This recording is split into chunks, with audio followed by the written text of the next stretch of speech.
I came from the cemetery ready to tell my family that my late husband had just left me $86 million and two massive commercial buildings in New York City. But as I put my key into the front door of my own home, I heard laughter echoing from the living room. What my parents and my sister were plotting inside made my blood run completely cold, and they had absolutely no idea I was standing right there listening. My name is Naomi. I am 34 years old, and I had just buried the love of my life that very morning. Before I tell you what I heard behind that door, let me know where you are watching from in the comments below. Hit like and subscribe.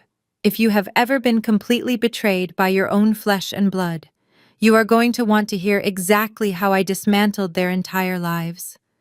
David died suddenly of a massive heart attack just days ago. My entire world shattered. I thought my family was at my house to support me, to help me through the darkest day of my existence. I had just returned from a private meeting with David's trust attorney, holding a heavy manila envelope containing the unbelievable truth about my husband's secret wealth. I wanted to share the relief with them, to tell them we would all be taken care of. Instead, I stood frozen in my own foyer, my black morning dress still damp from the rain, listening to the voices drifting from the living room. It was Terrence, my sister Brittany's husband. Terrence is a 34-year-old African-American commercial real estate broker who always carried himself like he was the smartest man in the room, despite the fact that his business was constantly on the verge of bankruptcy. He was actually laughing on the day of my husband's funeral. "The guy was a complete fool," Terrence said loudly, the clinking of a whiskey glass accompanying his voice. David dropped dead and left Naomi with nothing but a massive mortgage she cannot even afford to pay on her own. But it works out perfectly for us. I have the legal papers right here. It is a full emergency power of attorney. My mother, Patricia, chimed in immediately, her voice devoid of any sympathy for her newly widowed daughter. "You need to make sure she signs it today, Terrence, right now while she is still crying over that worthless man. We cannot let the bank foreclose on this house when your real estate business desperately needs the capital." I gripped the edge of the hallway console table, my knuckles turning white. They were not here to mourn David, they were here to scavenge his remains. My 32-year-old sister Brittany, the undisputed golden child of our family, spoke next. Her tone was dripping with entitlement. "Exactly, Mom. Besides, Naomi does not need a 4-bedroom house all to herself anymore. She can rent a cheap 1-bedroom apartment downtown. Terrence needs the cash injection to save his brokerage firm, and we deserve a cut of the house sale for putting up with her dramatic grief all week. Once she signs the house over to Terrence to manage her debts, we can flip it, pay off the firm, and finally put a down payment on that summer house in the Hamptons." My father, Gregory, grunted in agreement. "Naomi has always been weak," he said dismissively. "Tell her the power of attorney is to protect her from David's hidden debts.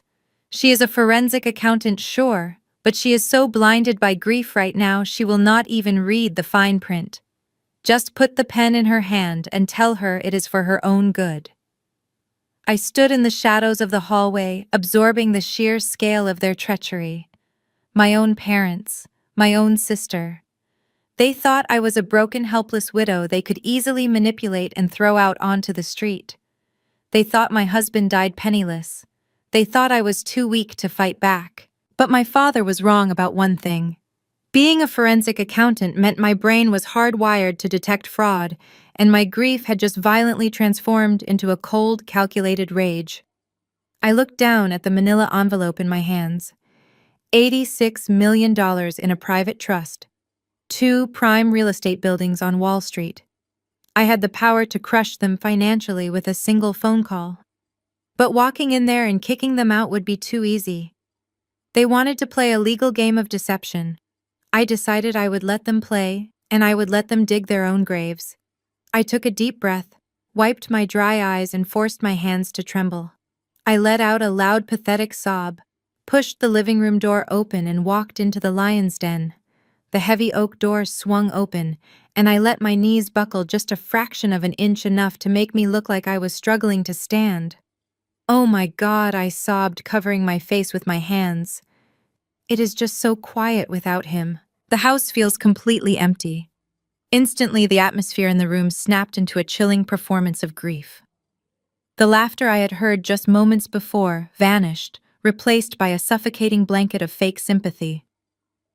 My mother, Patricia, was the first to react. She practically threw her wine glass onto the coaster and rushed toward me, wrapping her arms around my shoulders in a stiff, unnatural hug. "Oh, my poor, sweet girl," she cooed, her voice dripping with artificial warmth. "We were just talking about how much we miss him. We are so heartbroken for you, Naomi." I buried my face in her shoulder so she would not see my jaw clenching. I could smell the expensive Chardonnay on her breath, the same wine she had been sipping while discussing how to throw me out on the street. My sister Brittany walked over and patted my back with a perfectly manicured hand. "We are here for you," she said, her tone sounding more like she was reading from a script. "You do not have to go through this alone. We are family. We take care of our own." I nodded, playing the part of the fragile, shattered widow to perfection. I let them guide me to the expensive leather sofa in the center of the room. As soon as I sat down, Terrence stepped forward. He adjusted the cuffs of his tailored suit, a suit I knew he bought on credit, and put on his best serious business face. "Naomi, listen to me." Terrence began, his voice low and soothing. "I know this is the worst possible time to bring up finances, but as the man of the family now, I have to step up and protect you." I looked up at him with wide, tear-filled eyes. "What do you mean, Terrence?" He sighed heavily, running a hand over his head. "I did some digging into David's accounts. I wanted to help you organize things so you would not have to worry.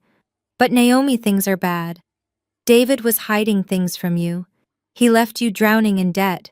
The creditors are already lining up and they are going to come after this house." I let out a sharp gasp, covering my mouth.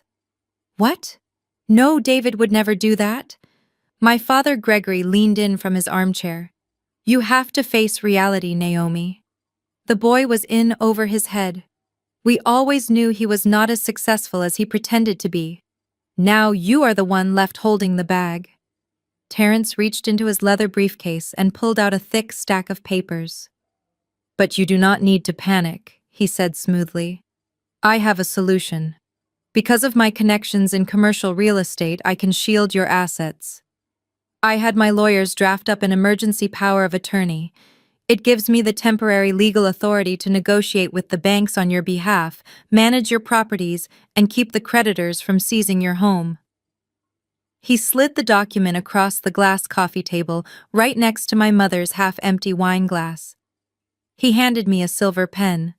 "Just sign this, Naomi. Let me take the burden off your shoulders so you can just focus on grieving." I stared at the paper. It was a complete transfer of financial power. If a real widow signed this, she would be handing over her entire life to a predator.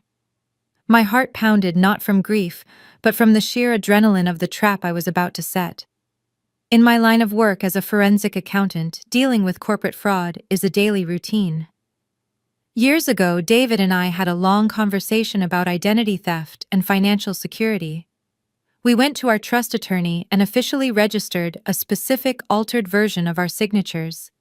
It was a honeypot signature, a deliberate forgery that we legally documented as a distress signal.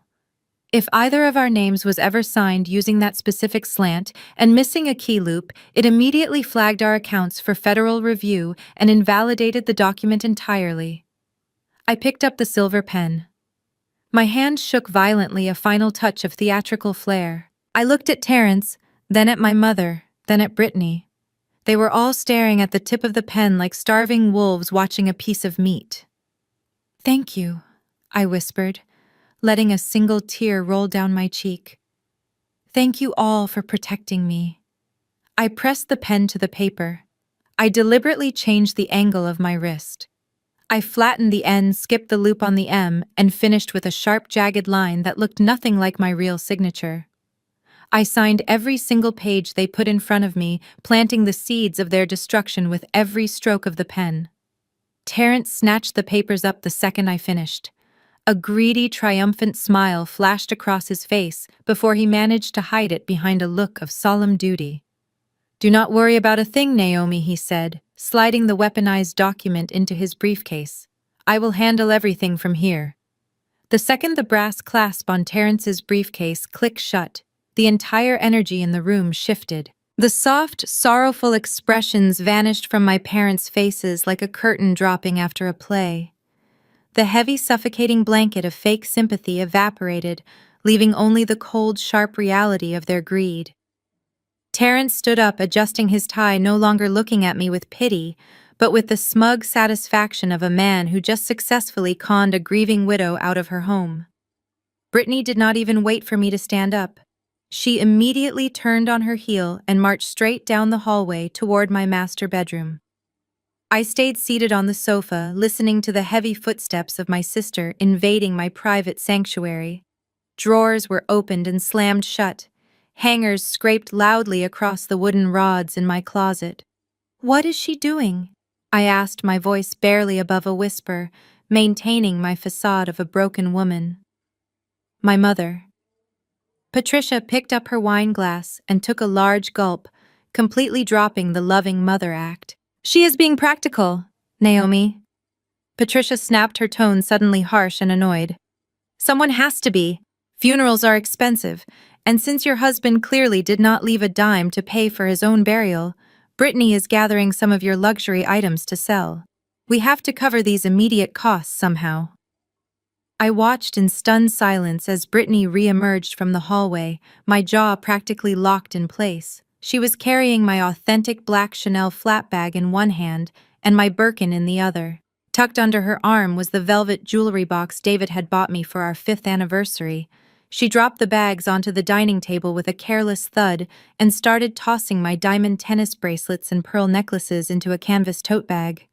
"I cannot believe you spent money on this designer garbage while David was secretly drowning in debt." Brittany sneered, not even bothering to look at me as she shoved a pair of my diamond earrings into her pocket. "It is completely irresponsible. I am taking these to a consignment shop in the city tomorrow. Do not worry, whatever is left over after we pay off the funeral home, we will put toward the mortgage arrears." I did not say a single word. I did not scream at her to drop my things.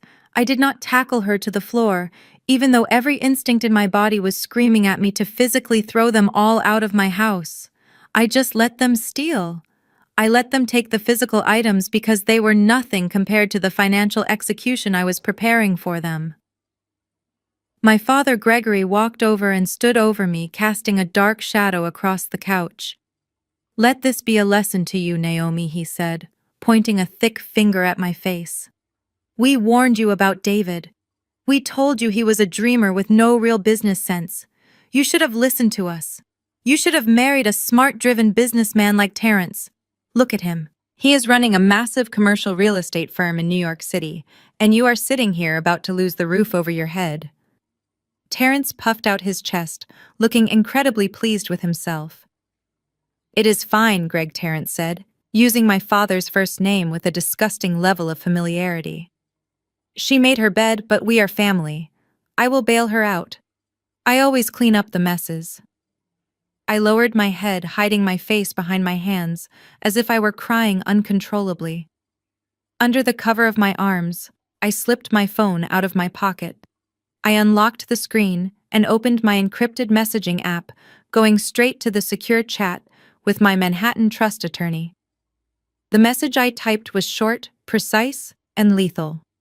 I told my lawyer that the trap was set. The forged power of attorney had been signed and handed over to Terrence. I authorized my legal team to immediately finalize my absolute control over the $86 million trust fund. Furthermore, I instructed them to officially register my name as the sole legal owner of the 2 Wall Street commercial buildings David had left me. My fingers flew across the keyboard, completely steady. Then I added one final instruction for the attorney. I needed the full tenant manifesto for the commercial building located at 14 Wall Street. I needed to verify the lease agreement for a specific commercial real estate brokerage firm operating on the 4th floor. I hit send. A tiny checkmark appeared, confirming the message was delivered. I slipped the phone back into my pocket and finally looked up, letting a few forced tears stream down my cheeks. Brittany was zipping up the canvas tote bag filled with my most expensive possessions. Terrence was patting his briefcase. My parents were looking at me with absolute disdain. They were vultures happily picking at the bones of my dead husband, entirely unaware that the carcass they were feeding on was highly toxic. They thought they had just taken everything from me. They did not realize I had just locked them inside a cage of their own making. 30 minutes later, the heavy oak front door finally clicked shut behind them. I stood quietly at the living room window, pulling the curtain back just a fraction of an inch. I watched Terrence load my canvas tote bag filled with my diamond jewelry and designer handbags into the trunk of his leased luxury sedan. Brittany was already sitting in the passenger seat, reapplying her bright pink lip gloss in the vanity mirror, as if she had not just robbed her grieving sister blind. My mother and father climbed into their own mid-size SUV, not once looking back at the house to see if I was okay. They drove away, leaving me alone in the suffocating silence of my empty home. The moment their taillights disappeared around the corner of the street, my posture straightened. The trembling, helpless widow act vanished completely from my face. I walked over to the digital security panel on the wall, armed the perimeter alarm system, and locked every deadbolt on the front door. Then I bypassed the encrypted messaging app and called my Manhattan trust attorney directly.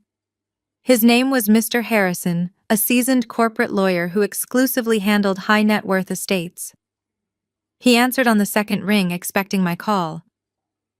Naomi Harrison said, his tone professional but laced with a deep understanding of the gravity of our situation. I received your secure message. Are you entirely sure you want to proceed with the immediate transfer right now? Once we execute these documents, your name will be publicly registered as the sole proprietor of the David Trust, and your personal net worth will officially update to $86 million. Execute it immediately, I said, walking into my kitchen and pouring myself a tall glass of ice water. My husband meticulously set this trust up to protect me from the exact vultures who just walked out of my front door. I want full control of the liquid assets by tomorrow morning, and I want the deeds to the 2 Wall Street commercial buildings transferred into my holding company without delay. Consider it done, Harrison replied smoothly. The digital signatures you provided earlier today are already being processed by the federal courts. You are now officially one of the wealthiest private commercial landlords in the New York financial district. I took a slow sip of my water, feeling the cold, hard reality of my new power wash over me. What about the tenant manifesto for the building located at 14 Wall Street? I asked, setting the glass down on the marble counter. Did you find the specific brokerage firm I asked you to look for? I did, Harrison said, and I think you are going to find this extremely interesting. I pulled the master lease agreement for the entire 4th floor of that building. The tenant is a commercial real estate brokerage registered under the name Terrence Jackson. I actually smiled for the first time since David passed away. It was a cold, sharp, calculating smile. Tell me everything about his lease, Mr. Harrison. It is a standard commercial lease, but Terrence has been struggling badly for a long time. Harrison explained, the sound of keyboard keys clacking rapidly in the background. He is currently 2 full months behind on his rent. The previous property management company gave him a temporary grace period because he promised them a massive influx of capital was coming by the end of this week. A massive influx of capital. I repeated the words out loud, my blood boiling all over again. He was talking about the money he planned to steal from my house using that forged power of attorney. He intended to strip me of my only home just to keep his failing business afloat for a few more months. Harrison continued reading the legal file. As the new legal owner of the building, you have the right to terminate that grace period immediately. Furthermore, there is an obscure operating expense clause hidden in his specific contract. It allows the landlord to legally triple the monthly rent if the tenant defaults on payments for more than 60 days. He is currently at day 62. The universe had just handed me the perfect weapon. Terrence thought he was holding a gun to my head with that forged document, but he was actually standing on a trap door, and I was holding the lever. Mr. Harrison, I said, my voice steady and completely devoid of mercy. I want you to draft a new rent invoice for the fourth floor of 14 Wall Street. Triple the monthly rate according to the operating expense clause. Add all the late fees, the maximum allowed penalties, and the immediate demand for the arrears. Understood, Harrison said without hesitation. And what deadline should we give him to pay this new astronomical amount? 72 hours, I replied instantly. Deliver the aggressive legal notice directly to his office glass doors by tomorrow morning. If he cannot produce the money by the end of the week, I want you to initiate a full commercial lockout. Seize his office, seize his computers, and seize all his client files. It will be my absolute pleasure, Naomi Harrison said before hanging up the phone. I placed my cell phone on the kitchen island and stared out the window. The first chess piece had been officially moved. I was no longer just watching from the shadows as a passive victim. I was actively dismantling Terrence's entire livelihood, and the best part was, he still thought I was sitting on my couch, crying over stolen handbags. Exactly 2 days later, the doorbell rang. I was sitting at my kitchen island, calmly drinking a cup of dark roast coffee and reviewing the digital confirmation that the rent increase notice had been successfully delivered to Terrence's office in Manhattan. The timing was almost poetic. I tapped the security application on my tablet to see who was standing on my front porch. It was Terrence. He was pacing back and forth, furiously typing on his cell phone, looking far more stressed than he had during his previous visit. My sister Brittany was standing next to him, tapping her designer heel impatiently against the brick pathway. But they were not alone. Standing slightly behind them was a short, sweaty man wearing a cheap gray suit that looked like it had been bought at a discount store. He held a battered leather briefcase. I set my coffee mug down. Before walking to the door, I opened the smart home control panel on my phone and verified that the 3 hidden high-definition cameras in my living room were actively recording audio and video directly to my secure cloud server. Because of my job dealing with hostile corporate audits, we had military-grade surveillance discreetly integrated into the smoke detectors and the bookshelves. The red recording dots blinked back at me. The stage was perfectly set. I opened the front door, making sure to drop my shoulders and put on the tired face of a grieving widow. "What is going on?" I asked softly. Terrence pushed past me, stepping right into the foyer, forcing me to step back. Brittany followed closely behind him, and the sweaty man in the cheap suit scurried in last. "We need to talk right now," Terrence said, his voice tight and aggressive. I closed the door and followed them into the living room. Terrence immediately threw his manila folder onto the glass coffee table with a loud smack. The cheap lawyer cleared his throat, trying to project a sense of legal authority that he clearly did not possess. "Mrs. Naomi," the man said, pulling a crumpled business card from his pocket and dropping it on the table. "My name is Leonard Clark. I am the senior legal counsel representing your brother-in-law and his commercial real estate firm. We are here regarding an outstanding debt your late husband left behind." I looked from the greasy lawyer to Terrence, widening my eyes in feigned panic. "What debt? You said you were going to handle the creditors." Terrence unbuttoned his suit jacket and sneered. "I am handling the external creditors, but this is an internal matter." He reached into the folder and pulled out a single sheet of paper, slamming his hand down on it. "This is a promissory note. 2 years ago, David came begging to me for a massive loan to keep his worthless startup ideas afloat. He borrowed $2 million directly from my company operating funds." I stared at the paper. Even from a distance, my forensic accountant instincts were screaming. I slowly sat down on the sofa and leaned forward to inspect the document. It was entirely laughable. The formatting was completely wrong for a commercial promissory note. The amortization schedule made absolutely no mathematical sense, and the interest rate they had typed in violated state usury laws. But the most hilarious part was David's supposed signature at the bottom. It was a crude, shaky tracing that looked like it had been copied directly off a birthday card. $2 million, I whispered, keeping my hands trembling as I touched the edge of the paper. "I do not understand. David never mentioned this to me." Brittany crossed her arms and rolled her eyes. Of course he did not tell you. He was a liar and a massive failure. He took my husband's hard-earned money and blew it. Now Terrence's firm is taking a massive financial hit because of your dead husband, and we expect to be made whole immediately. I looked up at Terrence, my eyes filled with fake tears. I do not have $2 million. You know I do not have that kind of money anywhere. Terrence leaned over the coffee table, getting dangerously close to my face. The arrogance radiating from him was nauseating, but beneath it I could see the frantic desperation of a man whose business rent had just been legally tripled overnight. I know you do not have it in cash, Naomi, but you have this house. And thanks to that emergency power of attorney you signed, I have the absolute legal authority to liquidate this property by the end of the week to settle the debt. I gasped loudly, pressing my hands to my mouth. You cannot sell my house. Where will I go?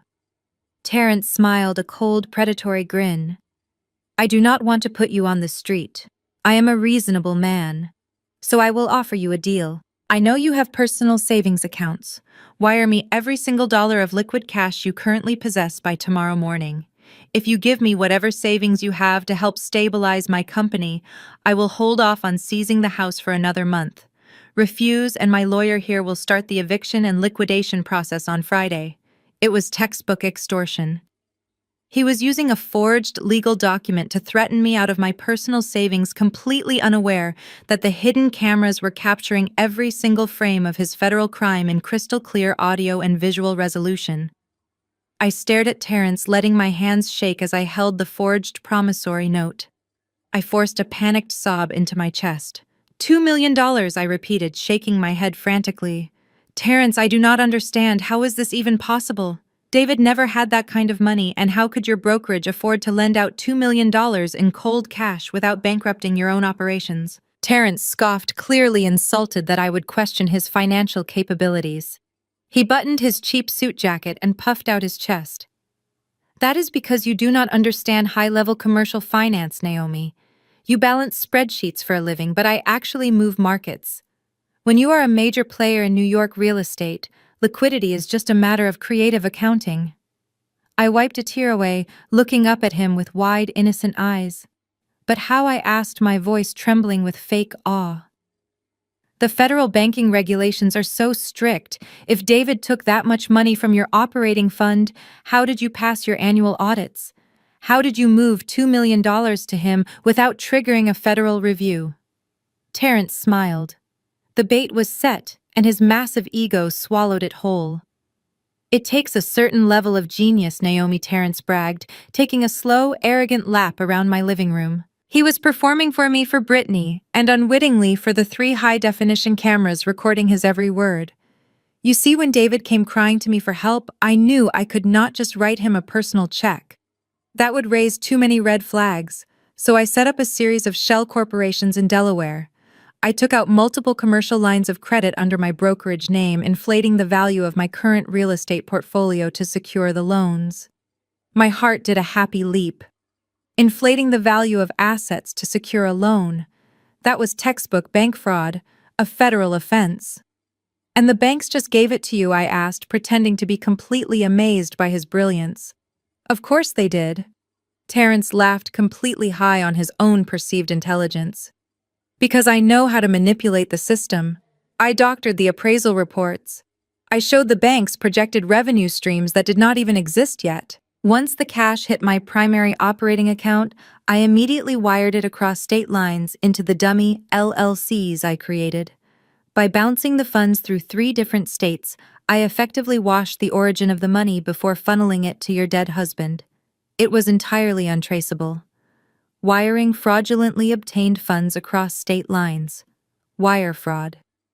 Another federal offense carrying a maximum penalty of 20 years in federal prison per count.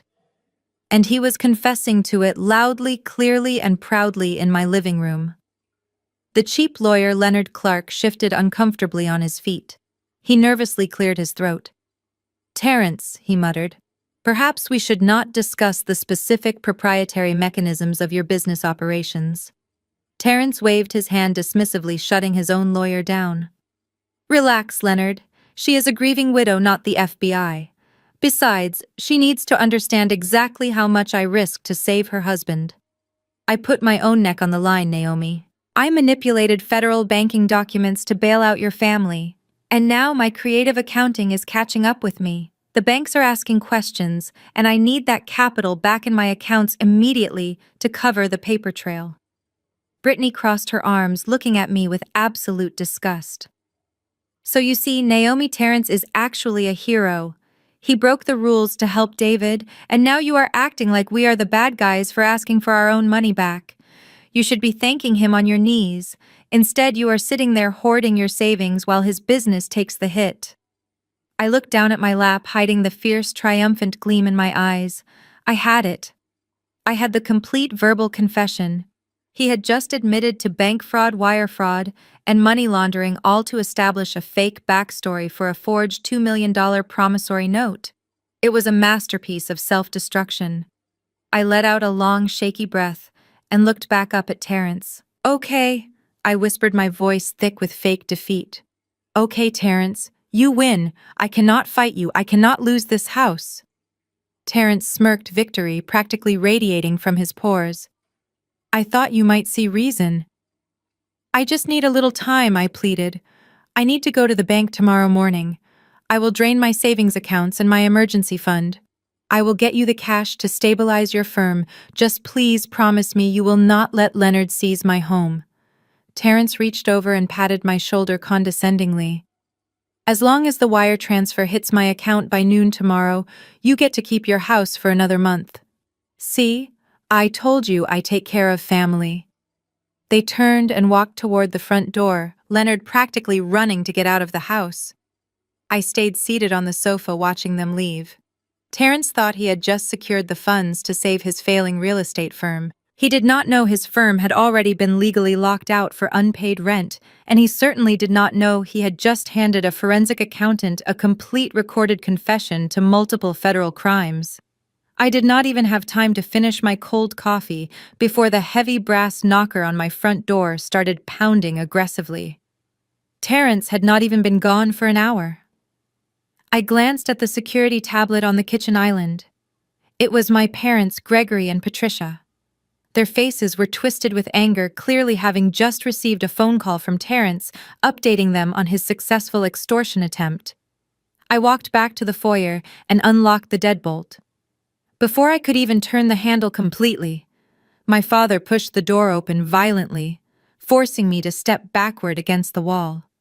They marched into my house like an invading army, bringing a thick cloud of hostility with them. "We just spoke to Terrence, my mother," Patricia snarled, not bothering with any fake sympathy this time. Her perfectly styled hair and expensive jewelry sharply contrasted with the ugly sneer on her face. "He said you are dragging your feet on transferring the funds.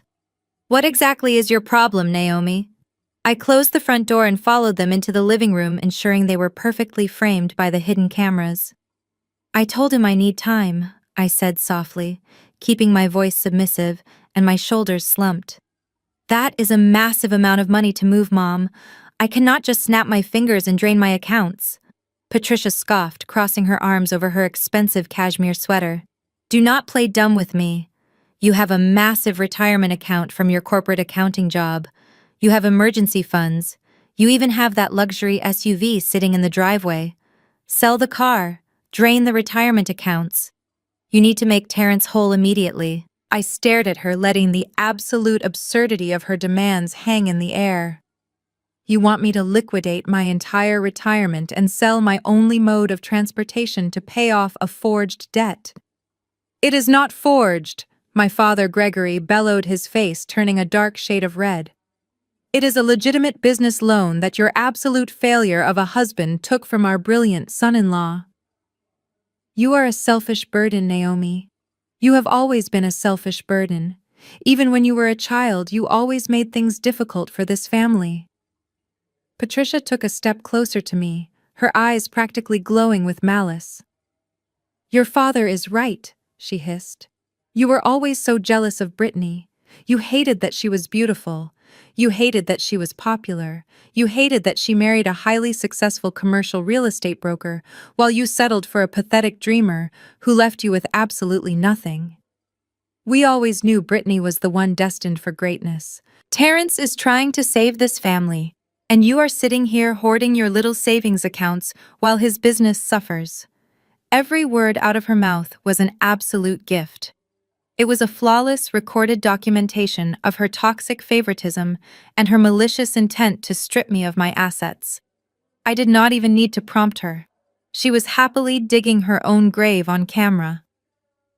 "I am not selling my car, Mom," I said calmly, dropping the crying widow act entirely. I straightened my posture, my voice suddenly cold and flat. "And I am certainly not draining my retirement accounts to fund Terrence's failing real estate brokerage." My parents froze. The sudden shift in my tone caught them completely off guard. The pathetic, trembling daughter they had been bullying for 34 years was gone. "Excuse me," Patricia spat, taking another aggressive step forward. "You do not get to speak to me that way.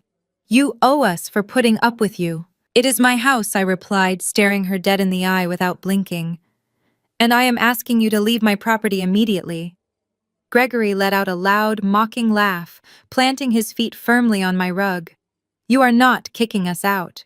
We are not leaving until you get on the phone with your bank and authorize the wire transfer to Terrence. We are your parents, and you will do exactly as we say. You have no power here." They really thought they still held all the cards. They thought years of emotional abuse had conditioned me to just roll over and surrender. But I was not the scared little scapegoat they raised anymore. I was a wealthy, independent woman holding a royal flush, and I was entirely done entertaining their narcissistic delusions.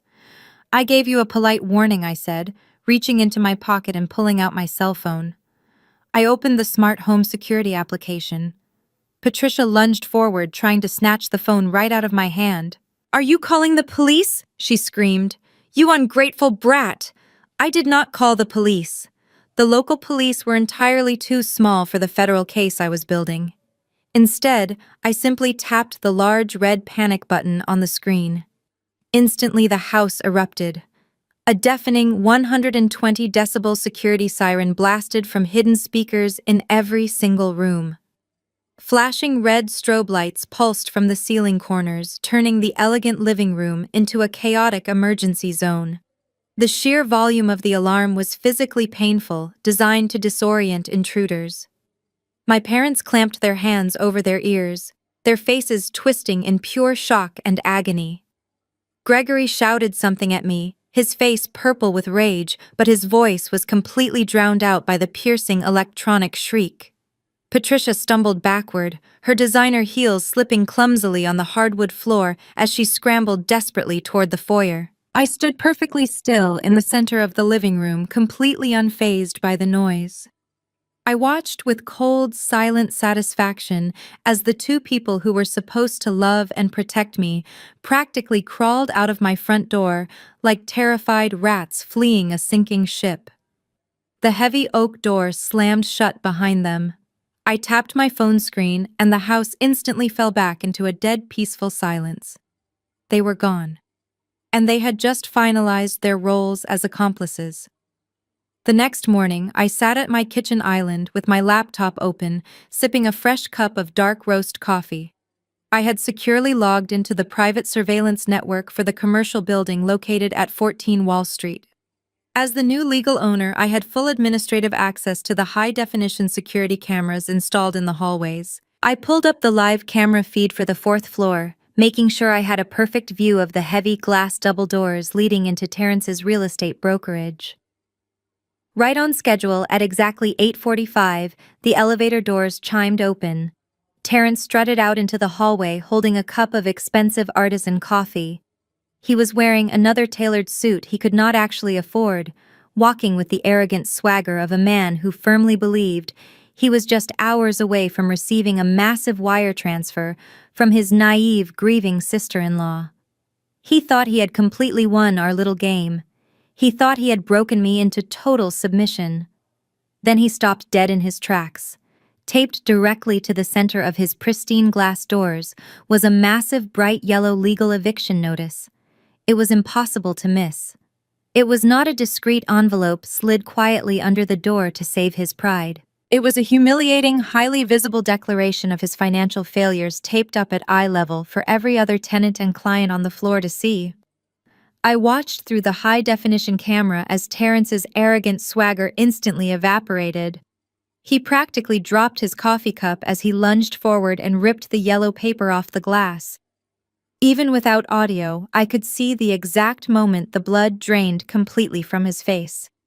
His eyes darted wildly across the bold black text. The notice was brilliantly drafted by Mr. Harrison. It formally informed Terrence that the building had undergone a sudden change in ownership. Because his firm was already 62 days delinquent on rent, the new management was legally activating the obscure operating expense penalty clause buried deep within his original commercial lease agreement. His monthly rent was instantly tripled. The temporary grace period granted by the previous owners was officially and immediately revoked. The document demanded the immediate payment of the new tripled rent, plus all the accumulated arrears and the maximum allowable penalty late fees. It was an astronomical figure that would bankrupt a healthy business, let alone his failing one. The bottom line stated in bold, uncompromising letters that if the entire balance was not paid in full, within 72 hours a commercial lockout would be executed by armed security.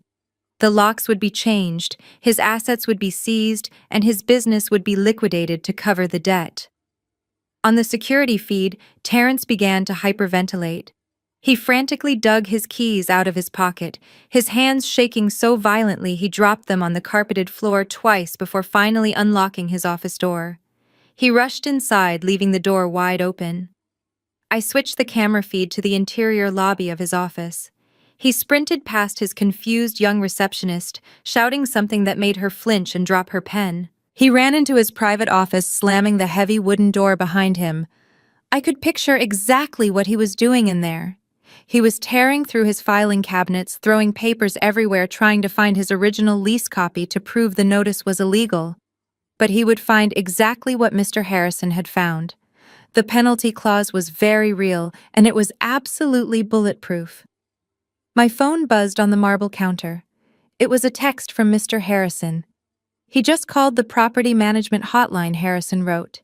He was screaming at the clerks, threatening to sue us for harassment.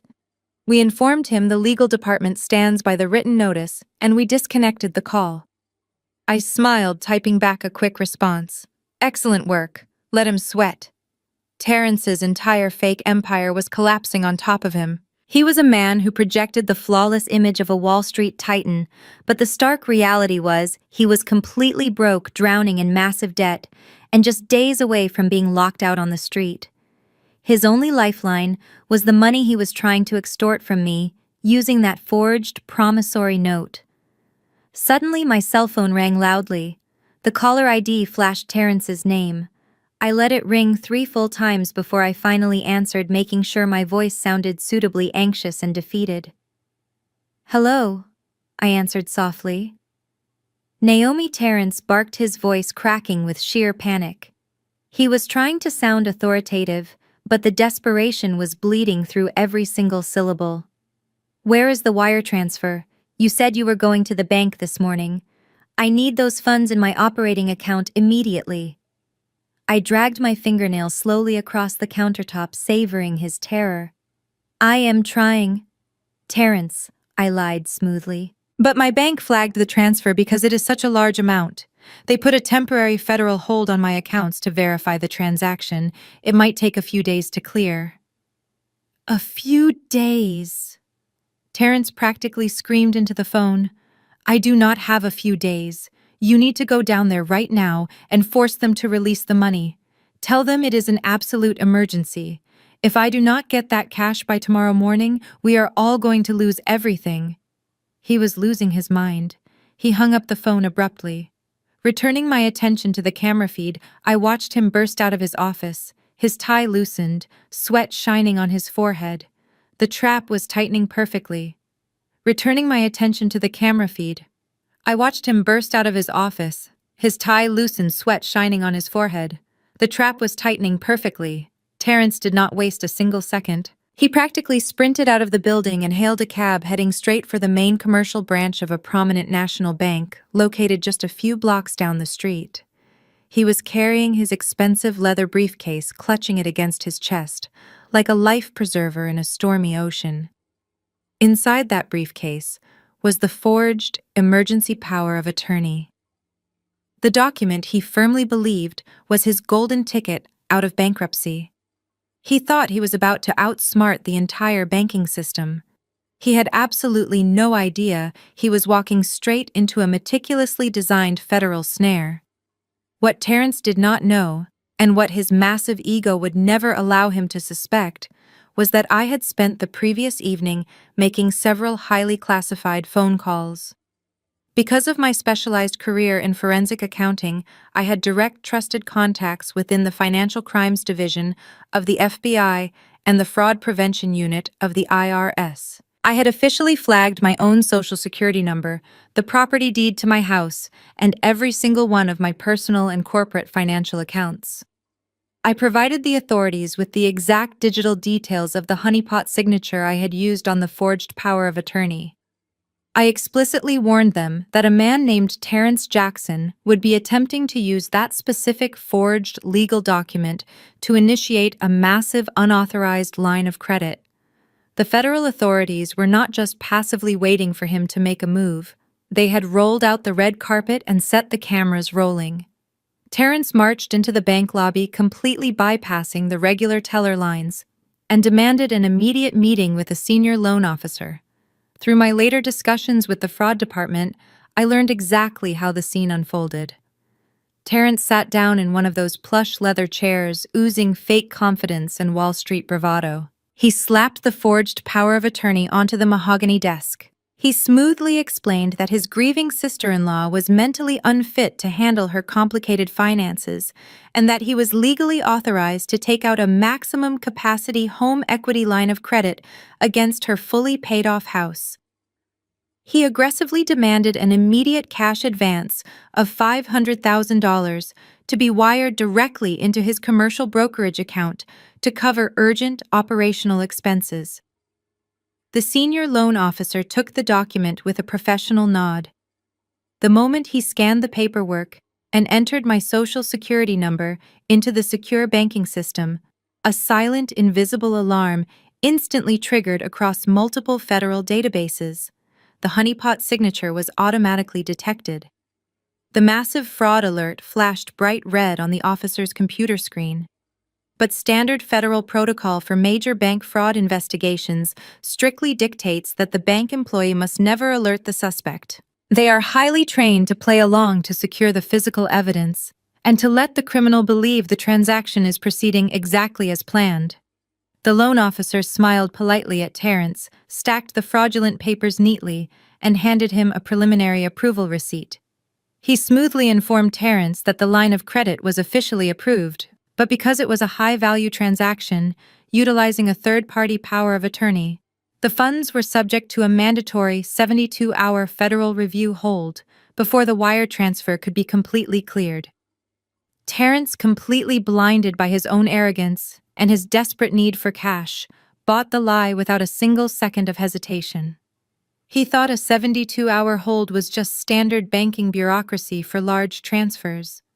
He did not realize that the 72-hour hold was actually the exact amount of time the FBI needed to officially compile the wire fraud warrants and prepare the arrest mandates. Terrence shook the loan officer's hand, firmly snatched his approval receipt, and walked out of the bank lobby, feeling like an absolute conqueror. He immediately pulled out his cell phone to call my sister Brittany, eager to brag about his victory. My own secure cell phone chimed just a moment later. It was an automated encrypted email from my fraud protection service confirming that an unauthorized loan application had just been processed and flagged for active federal investigation. Terrence actually thought he had won. He thought he had just saved his failing business and stolen my home in one brilliant sweeping move. He did not know he had just permanently locked the door to his own prison cell. The federal trap was now fully armed and completely ready to snap shut. The federal trap was now fully armed and completely ready to snap shut. By that evening, Terrence had clearly relayed the news of his perceived victory to his wife. Brittany, never one to let a moment of financial triumph go uncelebrated, immediately sprang into action. Believing that a massive $500,000 cash injection was guaranteed to hit their accounts within 3 days, she decided to throw an outrageously expensive business expansion party. I found out about it through her social media stories. She had booked the private dining room at one of the most exclusive, ridiculously overpriced French restaurants in Manhattan. The guest list included my parents, Terrence's, remaining business associates, and a handful of local socialites Brittany desperately wanted to impress. It was a grotesque display of premature arrogance. They were celebrating the theft of my home using money that did not exist, approved by a federal sting operation.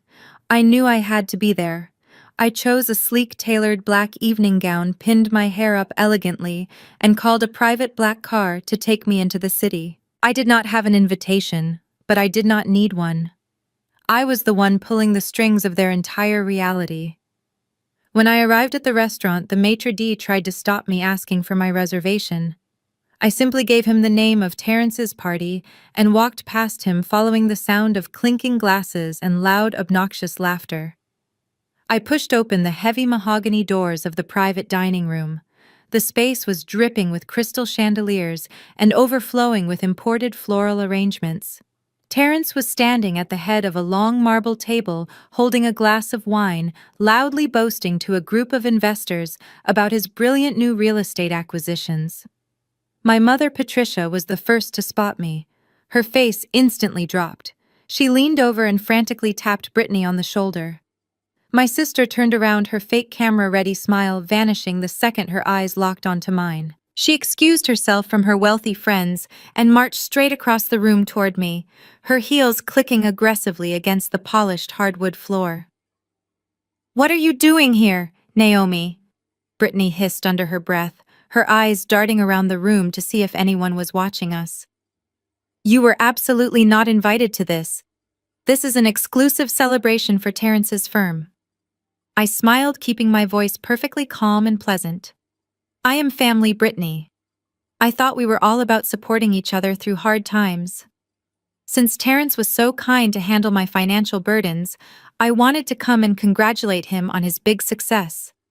Brittany sneered, looking me up and down with absolute disgust. "You have a lot of nerve showing your face here. You are completely drowning in debt, your house is practically ours, and you think you can just crash an elite networking event. You do not belong in a room like this anymore. Look at these people. They are the top tier of Manhattan real estate. You cannot afford to be seen with the elite." She pointed a manicured finger toward a small, dimly lit two-person table situated near the swinging kitchen doors, far away from the main celebration. "If you insist on staying and embarrassing yourself, you can sit over there," Brittany ordered loudly, ensuring a few of the nearby guests heard her. "Do not talk to Terrence's investors and do not order anything expensive. I am not paying for your charity meal." I did not argue. I did not cry. I simply smiled, a genuine, terrifying smile that made her blink in confusion. "Thank you, Brittany," I said gracefully. "That table looks absolutely perfect." I walked over to the small table in the back and sat down. Brittany turned back to her guests, rolling her eyes and acting like the gracious hostess who had just dealt with a crazy relative. A young, sharply dressed waiter approached my table almost immediately, looking slightly apologetic for my seating arrangement. "Can I get you a glass of tap water, ma'am?" he asked gently. "Actually," I said, keeping my voice clear and loud enough to carry across the room, "I would like to order a bottle of champagne to celebrate my brother-in-law's success. Do you have the 2008 vintage Louis Roederer Cristal?" The waiter blinked, clearly caught off guard. "We do, Mom, but that bottle is $4,000. "Perfect," I replied. "I will take it, and please keep the tab open under my name." I opened my clutch and pulled out the heavy, solid metal black card issued exclusively by the Manhattan trust firm to clients with ultra-high net worth accounts. I placed it gently on the waiter's silver tray. The card hit the metal surface with a distinct heavy clink. It was not a standard credit card. It was a solid titanium wealth management card, exclusively minted for individuals holding liquid assets north of $50 million. The sheer weight of it was undeniable.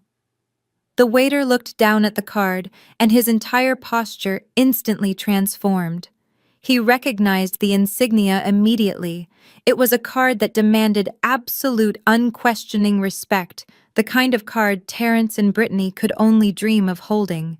Right away, Madam the waiter said, bowing his head with deep reverence, "I will bring it out immediately."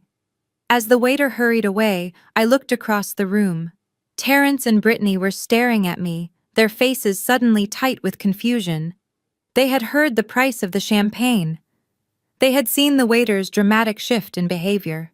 The first tiny seed of panic had just been planted in their minds, and the night was only just beginning. Terrence excused himself from his group of wealthy investors and practically marched over to my small table in the corner. His eyes were locked on my hands, searching for the heavy metal card I had just handed to the waiter. He slammed his palms down on my table, leaning in close so the other guests would not hear him over the ambient music. "What was that?" Terrence demanded, his voice a harsh whisper. "What kind of card did you just give that waiter, Naomi? Do not lie to me." I saw the way he reacted to it. I calmly picked up my cloth napkin and placed it on my lap. "I have absolutely no idea what you are talking about, Terrence. It is just a standard bank rewards card." Terrence scoffed, his face turning red with sudden suspicion. "Do not play games with me. You said you were broke. You said your accounts were frozen. Did David have a secret stash of cash he hid from my firm? Are you spending the money you owe me on $4,000 champagne?" He reached across the table, his hand darting out to try and snatch my clutch purse right out of my lap. I swiftly moved the purse out of his reach, maintaining my perfectly composed smile. "I suggest you lower your voice, Terrence.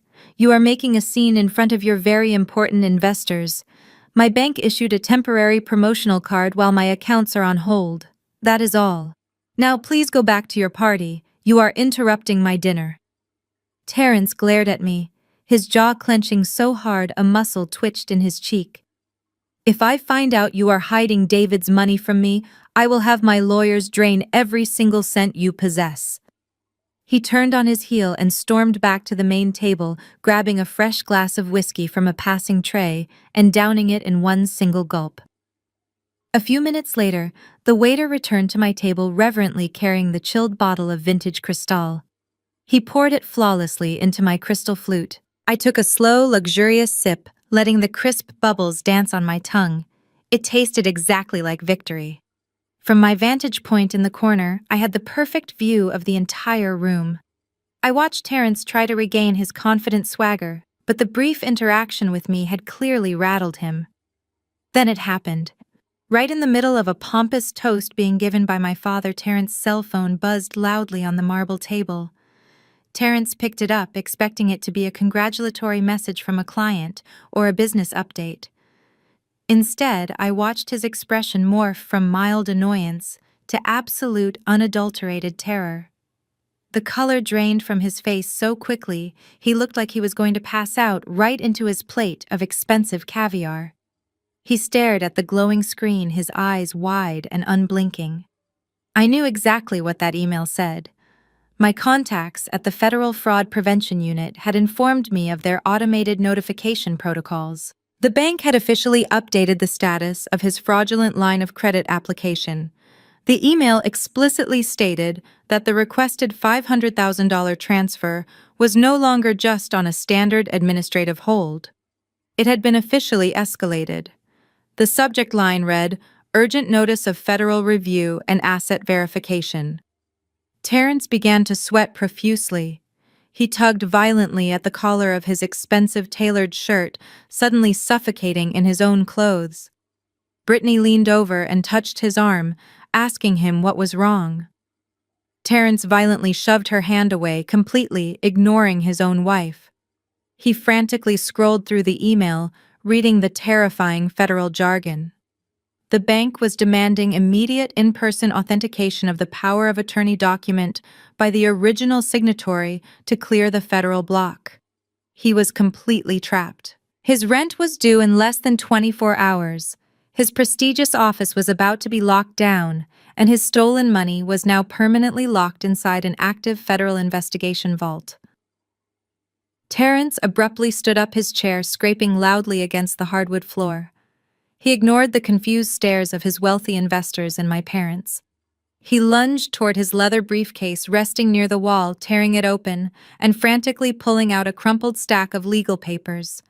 He practically sprinted across the dining room back to my small table, his breathing heavy and erratic. He slapped a secondary confirmation document down right next to my crystal champagne flute. He pulled a silver pen from his pocket and shoved it aggressively toward my hand.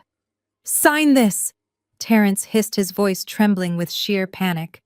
"Sign this paper right now, Naomi." I looked down at the document. It was a secondary bank authorization form, essentially a sworn legal affidavit, confirming that the original power of attorney was legitimate and that I fully consented to the massive line of credit. I took another slow sip of my expensive champagne, letting the silence stretch. "Why would I sign that, Terrence?" I asked innocently. "I thought you already had all the power you needed." Terrence leaned over the table, his face practically inches from mine, sweating profusely. "The bank is being ridiculous," he stammered, his eyes darting wildly around the room. "They flagged the transfer because of the high dollar amount. They just need a secondary physical signature to release the hold. Do it now, Naomi. If you do not sign this right now, I lose my office tomorrow morning." I set my crystal flute down on the white tablecloth, looking up at his terrified, sweating face. The arrogant Wall Street titan had vanished, entirely replaced by a desperate cornered criminal begging his own victim for a lifeline. I picked up the silver pen he had shoved toward me. Terrence let out a loud, shaky exhale of relief, assuming I was finally submitting to his demands. He practically leaned over my plate, waiting for the ink to hit the paper. Instead, I held the pen up in the air and tapped it gently against the side of my crystal glass. The sharp, high-pitched clink echoed through our quiet corner of the room. "I am not signing this, Terrence," I said. But I did not whisper. I projected my voice clearly and loudly across the dining room, ensuring every single syllable carried over the soft, ambient jazz music. "I am not signing a sworn legal affidavit to authorize a $500,000 line of credit against my fully paid-off home so you can bail out your failing real estate brokerage." The effect was instantaneous. Conversations at the main table stopped dead. A heavy, suffocating silence fell over the private dining room. Several wealthy investors turned their heads, staring directly at Terrence with expressions of profound confusion and sudden suspicion. Terrence turned completely white. He lunged forward, grabbing the edge of my small table with both hands. "Shut up!" he hissed frantically, his eyes darting nervously toward his investors. "Are you out of your mind? Keep your voice down right now." I did not lower my voice. In fact, I stood up, pushing my chair back loudly against the hardwood floor. "Why should I keep my voice down, Terrence? You brought this document to my table in the middle of a celebration. You are the one demanding I commit financial perjury to save your office from being legally locked down tomorrow morning. Are you trying to steal my house right in front of your most important clients?" A collective gasp rippled through the room. One of the investors, an older gentleman in a custom-tailored suit, actually set his wineglass down and crossed his arms, staring at Terrence with absolute disgust. Before Terrence could even attempt to formulate a lie to save his crumbling reputation, my mother, Patricia, stormed across the room. Her face was flushed, dark red with embarrassment and fury. She shoved Terrence aside and got right in my face, her expensive perfume suffocating me. "How dare you!" Patricia screamed, completely abandoning the refined high society persona she had been projecting all evening. "You are an absolute disgrace, Naomi. We invite you here out of the goodness of our hearts, and you pull this psychotic stunt just to embarrass us. You are nothing but an ungrateful, jealous daughter who cannot stand seeing her sister happy. You are actively trying to ruin Brittany's marriage because your own husband was a massive failure." My father, Gregory, arrived right behind her, pointing a thick, angry finger at the door. "You need to leave right now," he bellowed. You are having a mental breakdown. We are going to have you legally committed for this. Do you hear me? Brittany was standing near the main table, hiding her face in her hands, playing the role of the humiliated victim perfectly. But her investors were not looking at her with sympathy. They were looking at Terrence like he was a massive financial liability. I looked at my mother, then at my father, and finally at Terrence, who was currently vibrating with a mixture of absolute panic and explosive rage. He looked like a man who had just realized the parachute he packed was actually filled with heavy rocks. I picked up my titanium black card from the silver tray the waiter had left behind and slipped it back into my designer clutch. I smoothed out the front of my black evening gown, completely ignoring my parents' screaming. "You do not have to ask me to leave," I said smoothly, my voice echoing in the dead silent room. "I have seen exactly what I came here to see. Thank you all so much for the entertainment tonight. It was truly unforgettable. Good luck with the bank tomorrow, Terrence. I have a feeling you are going to need an absolute miracle." I turned my back on them and walked out of the private dining room. I kept my head held high, my posture perfect, and my steps measured and elegant. I did not run. I did not look back. As the heavy mahogany doors swung shut behind me, the muffled sounds of absolute chaos erupted from inside the room. I could hear one of the investors loudly demanding to know if Terrence's firm was actually facing a commercial eviction.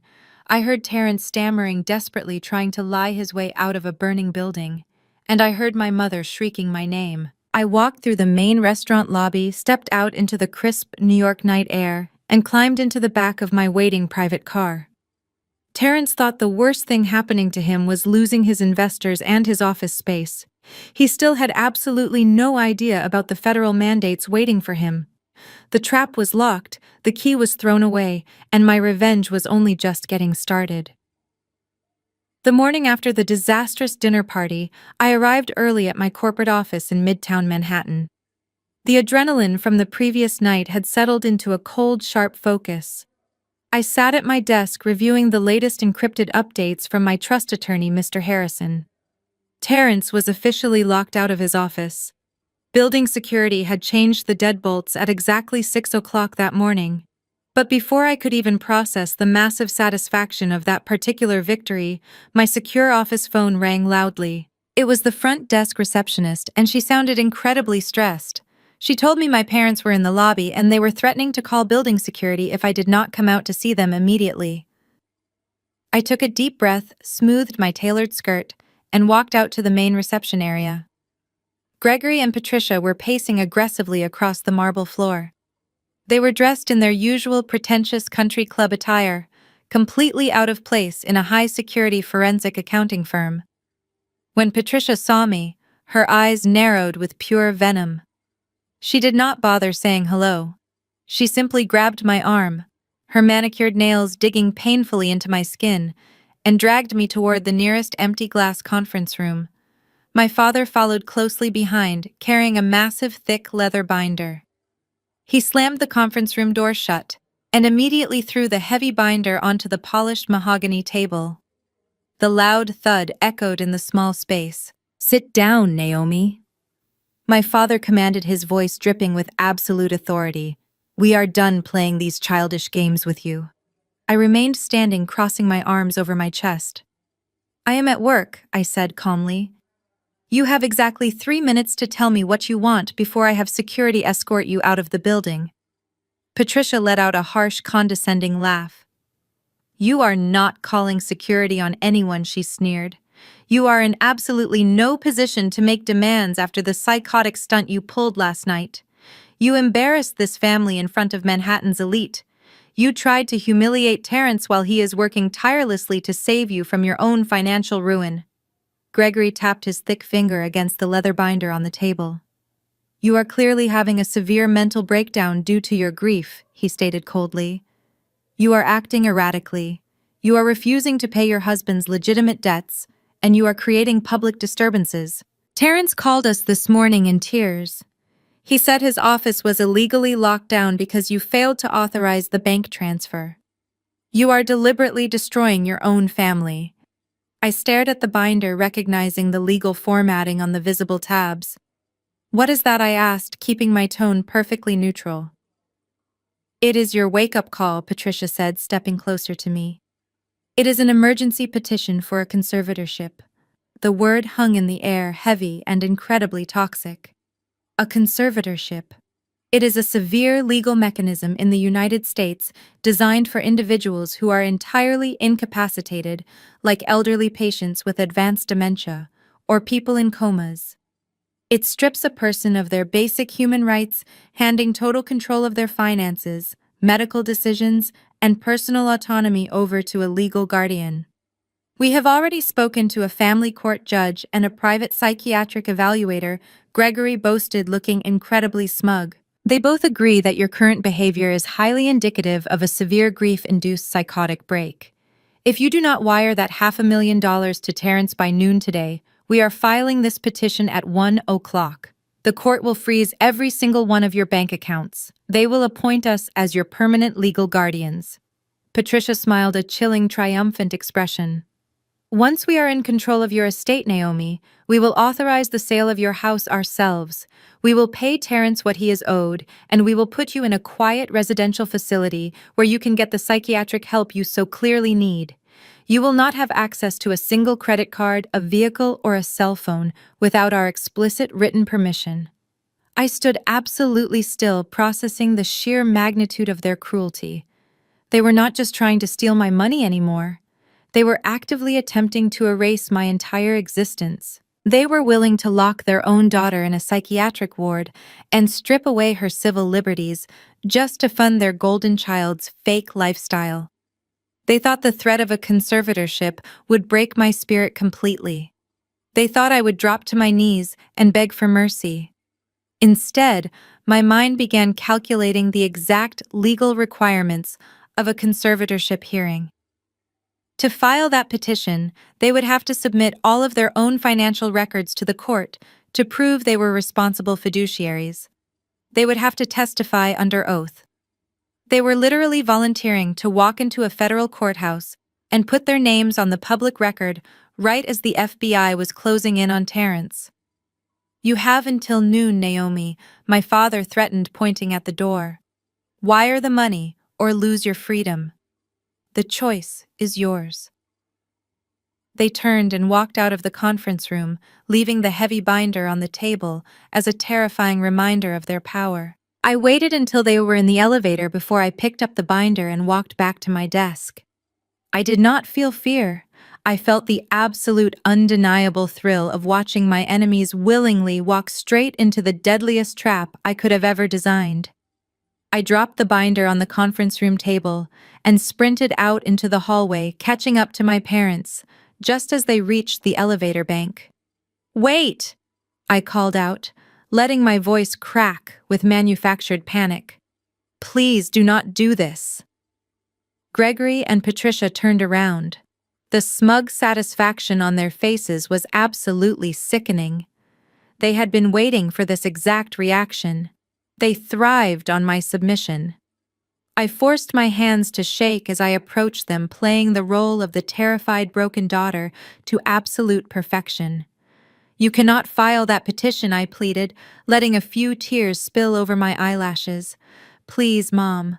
I am just grieving. I am stressed. I am not crazy. If you take away my legal rights, I will lose my job. I will lose everything David and I built. Just give me more time." My mother stepped forward, her posture rigid and completely devoid of maternal warmth. She looked at me like I was a diseased animal standing in her pristine hallway. "We are doing this for your own good," Patricia stated coldly, her voice echoing off the marble walls. "You have lost your mind, Naomi. You are hallucinating wealth, acting erratically in public, and deliberately trying to ruin your sister's life. You are entirely unfit to manage your own affairs. But I am not." I begged, wrapping my arms around myself as if I were trying to hold my fragile reality together. "I promise I will behave. Just please do not take my autonomy away." My father pressed the elevator button, not even bothering to look at me. "You have until noon to wire that $500,000 to Terrence," Gregory ordered flatly. If the money is not in his operating account by the time the clock strikes 12, we march straight into the courthouse and file the paperwork. The choice is entirely yours." The elevator doors slid open with a soft chime. They stepped inside, standing side by side like two victorious generals who had just conquered a weak enemy. I took a step back, letting my shoulders slump in complete defeat, burying my face in my hands. The heavy steel doors slid shut, cutting off their arrogant glares. The second the elevator mechanism locked and the numbers began to descend, my tears instantly stopped. My posture straightened. The terrified, trembling daughter vanished, replaced once again by the cold, calculating forensic accountant. I turned around and walked briskly back to my private office. I locked the door, closed the automated window blinds, and immediately picked up my secure phone to call my trust attorney, Mr. Harrison. He answered on the first ring. "Harrison, I need you to listen to me very carefully," I said, my voice sharp and completely steady. "My parents were just here. They brought a drafted petition for an emergency conservatorship. They are threatening to file it today if I do not pay off Terrence's forged debt." There was a sharp intake of breath on the other end of the line. "Naomi, that is incredibly dangerous," Harrison warned, his professional tone suddenly laced with genuine concern. "A conservatorship petition in New York State is a nuclear legal option. Even if we can easily prove you are perfectly sane and financially solvent, the mere filing of that document can temporarily freeze your public assets and trigger a mandatory court investigation. We need to file a preemptive injunction right now to block them from submitting those papers." "No," I replied instantly. "Do not block it. In fact, I want you to make sure the family court docket is completely clear for them. I want them to file it." Harrison was silent for a long moment. "You want them to file a petition to legally declare you mentally incompetent? Why on earth would you allow that?" "Because they are absolute fools who do not understand the legal system they are trying to weaponize against me," I explained, a vicious smile spreading across my face. "Think about it, Harrison. In order for a judge to grant a conservatorship, the petitioners must prove they are responsible fiduciaries. They have to submit to a rigorous background check. They are legally required to file their own comprehensive financial disclosures under penalty of perjury. They have to open their books to the federal court to prove they have the financial stability to manage my estate." I heard Harrison chuckle softly on the other end of the line as the brilliance of the strategy dawned on him. "They will have to submit their bank statements and tax returns," he murmured, the excitement growing in his voice. "Exactly," I said. "My parents have been secretly funneling money to Brittany and Terrence for years to support their fake luxury lifestyle. Their finances are completely entangled with Terrence's failing brokerage. If they file this petition, they are voluntarily handing over their entire financial history to a federal judge right as the FBI is preparing to arrest Terrence for major bank fraud. They will inadvertently implicate themselves as financial enablers and potential co-conspirators." "It is a legal suicide mission," Harrison noted, his keyboard already clicking rapidly as he began pulling up the necessary court schedules. "It is," I agreed. "They think they are dragging me into a dark alley to rob me. They do not realize they are dragging me onto a brightly lit federal stage where I hold every single piece of evidence. Let them file the petition, Harrison. Do not stand in their way. When the court date arrives, we are going to let them perjure themselves right in front of the judge, and then we are going to drop the $86 million trust document right on their heads. I will have our litigation team prepare the defense exhibits immediately," Harrison promised.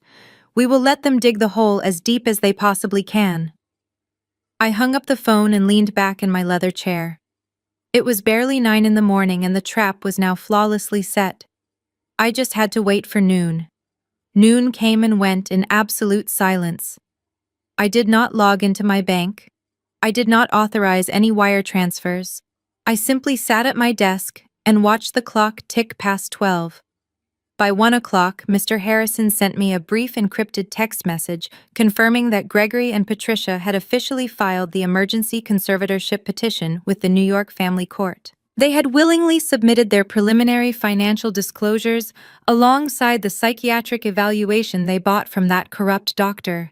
The hearing was expedited and scheduled for the end of the week. But my parents were not the only ones making their moves.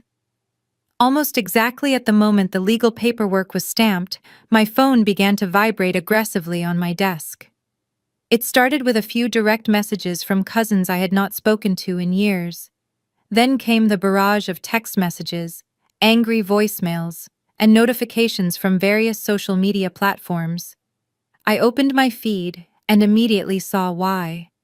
My sister Brittany had taken her performance public. She had posted a highly edited, emotionally manipulative video to her hundreds of thousands of followers. In the video, she was sitting on the floor of her luxurious living room, wearing absolutely no makeup to look as distressed as possible. She was clutching a crumpled tissue, her eyes red and puffy from crying forced tears. I do not usually share such personal family trauma online. Brittany whimpered to the camera, her voice breaking perfectly on cue. But my sister Naomi is going through a severe mental health crisis following the tragic death of her husband. She has completely lost her grip on reality. Instead of accepting the financial and emotional help my husband Terrence so generously offered, she has become aggressively paranoid and vindictive. She is actively trying to destroy my family out of pure jealousy and spite. She even crashed a private dinner last night to scream at us in public. Brittany dabbed her dry eyes and looked directly into the lens. My parents are doing everything they can to get her legally committed to a facility where she can be kept safe from herself, but her delusions are tearing our family apart. Please send us prayers. It is so hard to watch someone you love turn into a monster. The video went viral within our local social circles in a matter of hours. The comment section was a horrifying echo chamber of blind support for Brittany and absolute vitriol directed at me. My extended family, who had always blindly worshipped the ground the golden child walked on, unleashed a torrent of abuse. My aunt left a voicemail calling me a psychotic, ungrateful wretch. Former high school classmates sent messages telling me I needed to be locked up in a padded room. They called me selfish. They called me crazy. They told me David would be ashamed of me. It was a meticulously coordinated smear campaign designed to break my spirit and isolate me completely before the court date. They wanted me to feel so alienated and hated that I would show up to the hearing as a sobbing, nervous wreck, perfectly matching the erratic profile they had constructed. But they fundamentally misunderstood the woman they were dealing with. I did not cry. I did not reply to a single text message or comment. I put my cell phone on silent, tossed it into the bottom drawer of my desk, and locked it. I did not care about the opinions of a community that believed the lies of a fake influencer. I only cared about the lethal, undeniable truth hidden in the numbers. I opened a fresh encrypted spreadsheet on my dual monitors. For the next 3 days, while my family dragged my name through the digital mud, I spent every waking hour quietly auditing Terrence's entire public financial history. As a licensed forensic accountant, I had access to deep public records, corporate filings, and real estate transaction databases that average citizens did not even know existed. I started pulling every single LLC registration associated with Terrence's name over the past decade. I cross-referenced his reported commercial property acquisitions with the actual county tax records. What I found was a staggering complex web of continuous fraud. Terrence had not just faked a single promissory note. His entire career was built on a massive Ponzi scheme of inflated assets and borrowed capital. He had been quietly moving money between 6 different shell corporations in Delaware, creating fake revenue streams to secure massive bank loans, and then using the new loans to pay off the interest on the old ones. He was completely insolvent. His firm had a negative net worth in the millions. My parents, I discovered through cross-referencing property records, had secretly taken out second mortgages on their own home, just to bail him out of a failed commercial deal 2 years prior. That was why they were so desperate to steal my house. If Terrence went down, he was taking Gregory and Patricia into bankruptcy with him. I meticulously compiled every document, every fraudulent tax filing, and every fake property appraisal into a massive indexed digital file. I forwarded the entire dossier to Mr. Harrison and the federal agents assigned to my case. Let Brittany have her online sympathy. I was building a guillotine. The 72-hour deadline expired at exactly 6 in the morning on Thursday. I was already awake, sitting in my home office with a fresh cup of coffee, staring at the live security feed from 14 Wall Street. Mr. Harrison had coordinated everything perfectly with the building's on-site management team. As the digital clock on my monitor flipped to 6:01, I picked up my phone and called the head of security for the property. "Execute the lockout," I said simply. "Yes, Mom," the security chief replied. Through the camera, I watched a team of 3 uniformed security guards and a master locksmith step off the elevator onto the 4th floor. They moved with quiet, professional efficiency. Within 10 minutes, the electronic keycard readers on Terrence's glass double doors were completely deactivated and reprogrammed. Heavy steel deadbolts were replaced. A massive glaring red notice of commercial property seizure was taped directly to the glass right over the gold lettering of Terrence's firm. The notice formally declared that due to the failure to satisfy the outstanding rent and the triggered penalty clauses, the landlord had officially taken possession of the premises. Every single item inside that office, the sleek desktop computers, the leather executive chairs, the filing cabinets filled with client contracts, and the private servers containing all of his fraudulent accounting data now legally belonged to me. At 8:30, the elevator doors opened again. Terrence stepped out. He looked absolutely dreadful. His normally pristine suit was wrinkled, his tie was loose, and he had dark, heavy bags under his eyes. He was holding his cell phone to his ear, arguing aggressively with someone on the other end, likely the bank or his cheap lawyer, Leonard. He marched up to his office doors and swiped his keycard. The reader flashed a hard, angry red. The doors did not budge. Terrence stopped talking on the phone. He frowned, swiping the card again. Red. He swiped it a third time, faster and harder. Red. He grabbed the heavy metal handles and yanked them violently. The doors were sealed shut. Then he finally looked up and read the new red notice taped to the glass. Through the high-definition feed, I watched the exact moment his entire world collapsed. His mouth fell open. He dropped his briefcase. It hit the carpeted floor with a heavy thud, bursting open and spilling meaningless papers everywhere. He pressed both hands against the glass, staring into his dark, inaccessible office like a man watching his house burn to the ground. He started pounding his fists against the thick, reinforced glass, screaming at the top of his lungs. The audio feed picked up his frantic, desperate voice echoing down the empty hallway. "Open the door. Open the door right now." 2 of the building's armed security guards quickly stepped off the nearby service elevator. They approached him calmly but firmly, placing their hands on their utility belts. "Mr. Jackson," the lead guard said, his voice echoing over the feed. "You need to step away from the glass. You are officially locked out of the premises for failure to pay rent. You are trespassing." Terrence spun around, his eyes wild and bloodshot. "You cannot do this to me. I have clients. I have a massive federal loan clearing this week. Let me inside to get my servers. I just need my hard drives." He was not panicked about losing his office chairs. He was panicked because those servers held the unencrypted ledgers of his shell corporations. The very evidence the FBI would be looking for was now locked inside a room he could not access. The servers, computers, and all physical assets inside this suite have been legally seized by the building ownership to cover your massive arrears, the guard explained flawlessly, quoting the exact legal phrasing Mr. Harrison had prepared. "If you try to force entry, we will have you arrested for burglary. You need to leave the building immediately." Terrence looked like he was going to throw a punch, but he realized he was completely outmatched. His breathing became incredibly shallow and rapid. He was hyperventilating, clutching at his chest as the sheer weight of his absolute ruin crushed the breath out of his lungs. His multi-million-dollar image, his arrogant facade, his entire fraudulent empire wiped out before 9 in the morning. The guards escorted him to the elevator. Terrence stumbled inside, holding his head in his hands, completely broken. I switched camera feeds, tracking him as he was marched through the opulent marble lobby of 14 Wall Street. The morning rush hour was in full swing.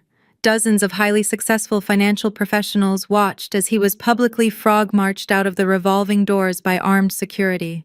He stumbled out onto the busy sidewalk, the cold morning wind hitting his face. He leaned against a concrete planter, gasping for air, looking up at the towering skyscraper. He was a king, exiled from his own fake kingdom. I sat back in my chair, taking a slow sip of my coffee. Terrence pulled out his phone, his hands shaking violently, undoubtedly calling my parents to demand they push the conservatorship hearing as fast as possible. He had absolutely no idea that the anonymous corporate landlord who just seized his entire life, the one legally holding the keys to his office, and all his heavily guarded secrets, was the same grieving widow he was trying to destroy. I spent the rest of the morning at the Manhattan trust firm, sitting across from Mr. Harrison in his glass-walled conference room as we meticulously reviewed the final defense exhibits for the upcoming conservatorship hearing. My house in the suburbs was completely empty, locked down tight. At exactly 2 in the afternoon, my encrypted cell phone delivered a sharp, vibrating alert. It was a perimeter breach notification from my smart home security system. The motion sensors had detected unauthorized movement. I held up a hand to stop Mr. Harrison mid-sentence and opened the live camera feed on my tablet. There, creeping across my manicured back lawn, were Terrence and Brittany. They looked like absolute shadows of their former selves.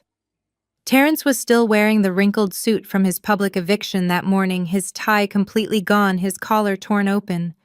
He looked feral, sweating profusely in the cool afternoon air. Brittany was dressed in dark athletic wear, constantly looking over her shoulder with nervous, jerky movements, her face pale and terrified. Terrence walked up to the heavy glass of my back patio door. He picked up a large decorative stone from my garden bed. He did not even hesitate. He smashed it violently through the reinforced glass. The loud, sharp sound of shattering glass echoed through my tablet speaker, startling Mr. Harrison.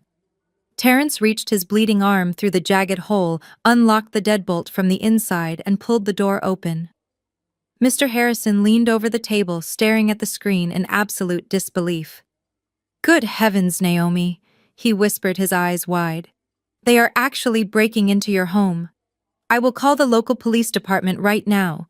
We can have patrol cars there in 3 minutes to arrest them for burglary."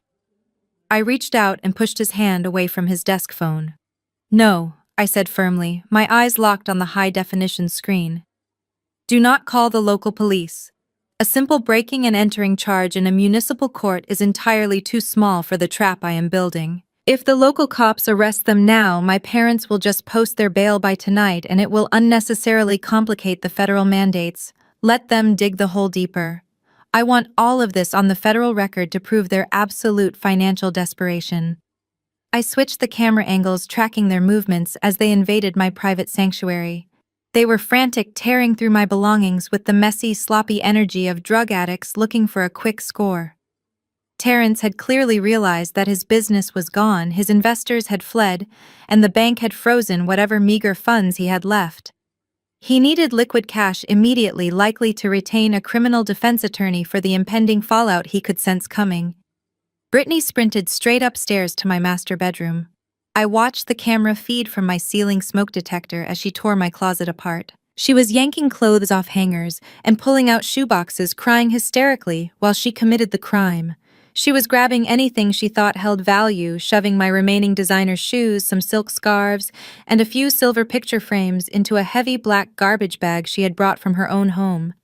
She looked absolutely pathetic, a far cry from the arrogant woman who had humiliated me at the luxury restaurant just 2 nights prior.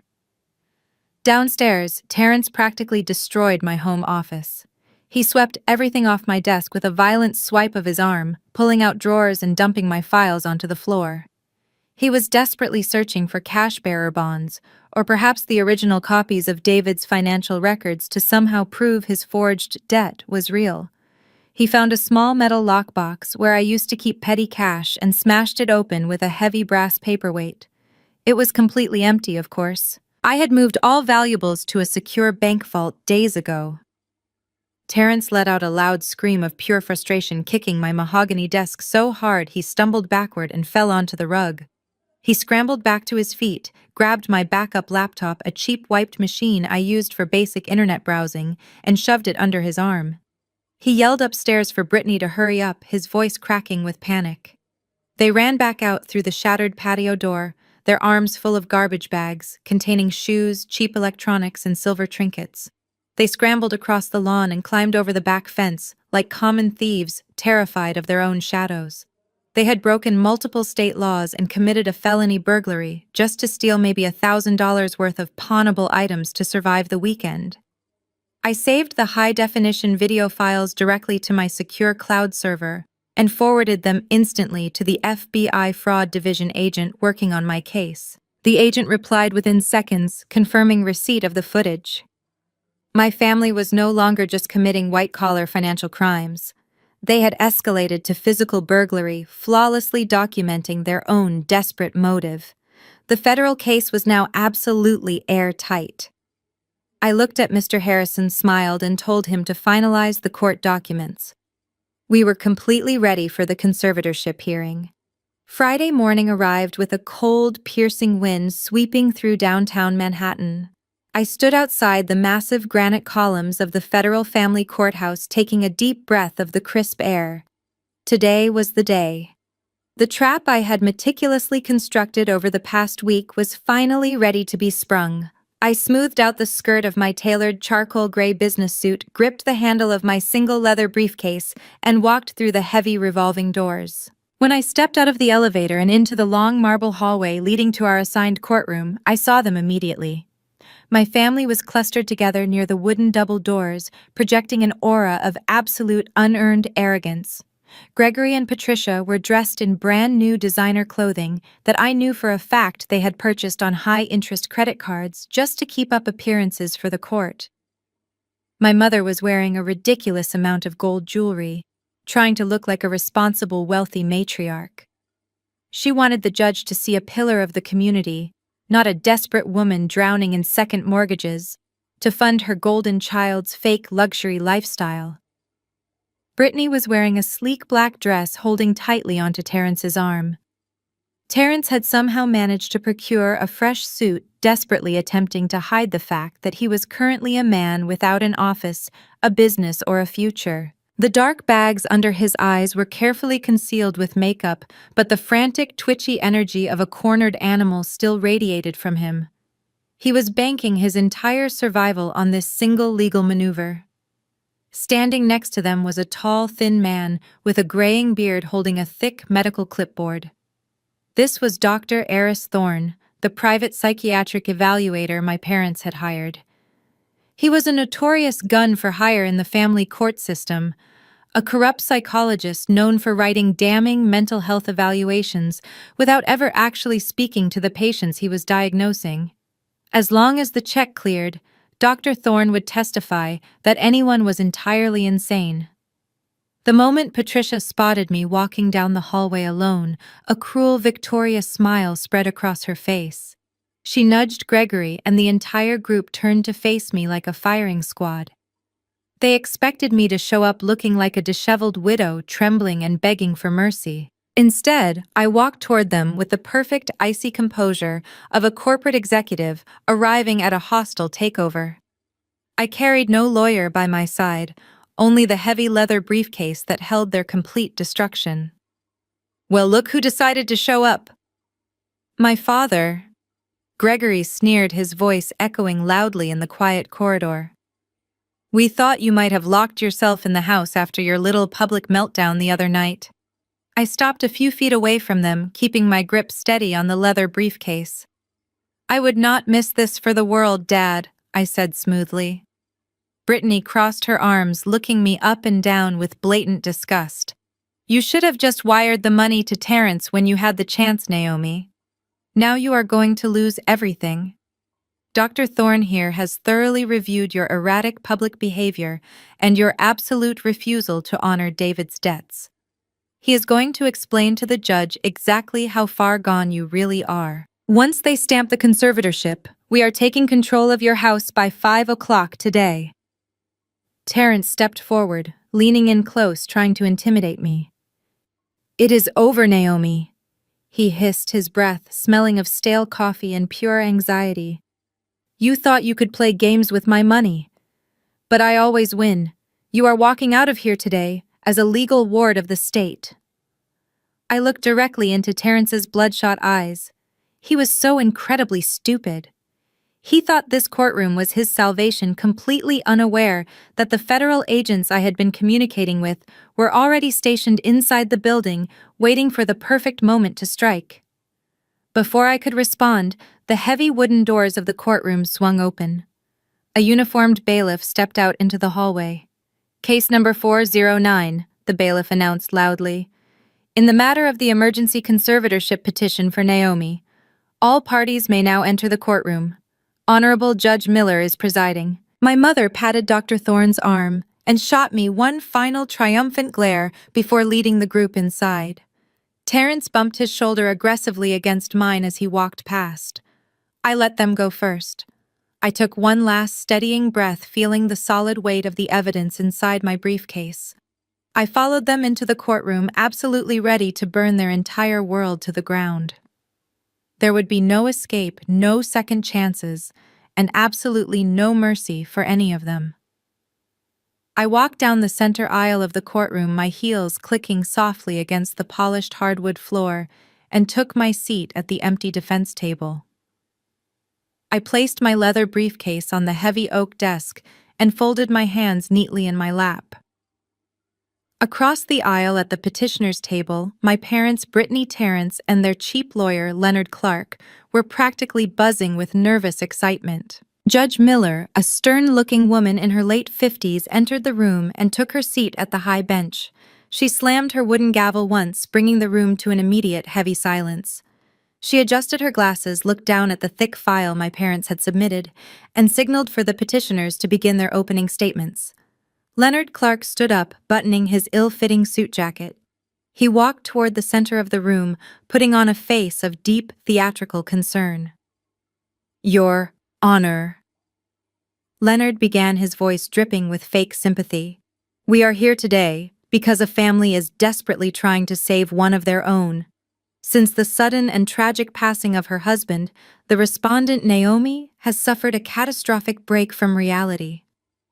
Leonard paced back and forth, gesturing dramatically toward me. He painted a picture of a woman completely unhinged by grief. He described the incident at the luxury restaurant, twisting the facts entirely. He told the judge that I had crashed a private business dinner, screaming hysterically at my family, and hallucinating that I was a multimillionaire. He claimed I was waving a fake credit card around, demanding expensive champagne I could not possibly afford, and publicly insulting the people trying to keep me off the streets. To support these heartbreaking claims, Your Honor, Leonard continued, we call our first witness, Dr. Eris Thorne. The corrupt psychologist stood up, walked to the witness stand, and placed his right hand on the Bible. He swore to tell the truth, the whole truth, and nothing but the truth. It was a complete joke. He sat down and adjusted the microphone.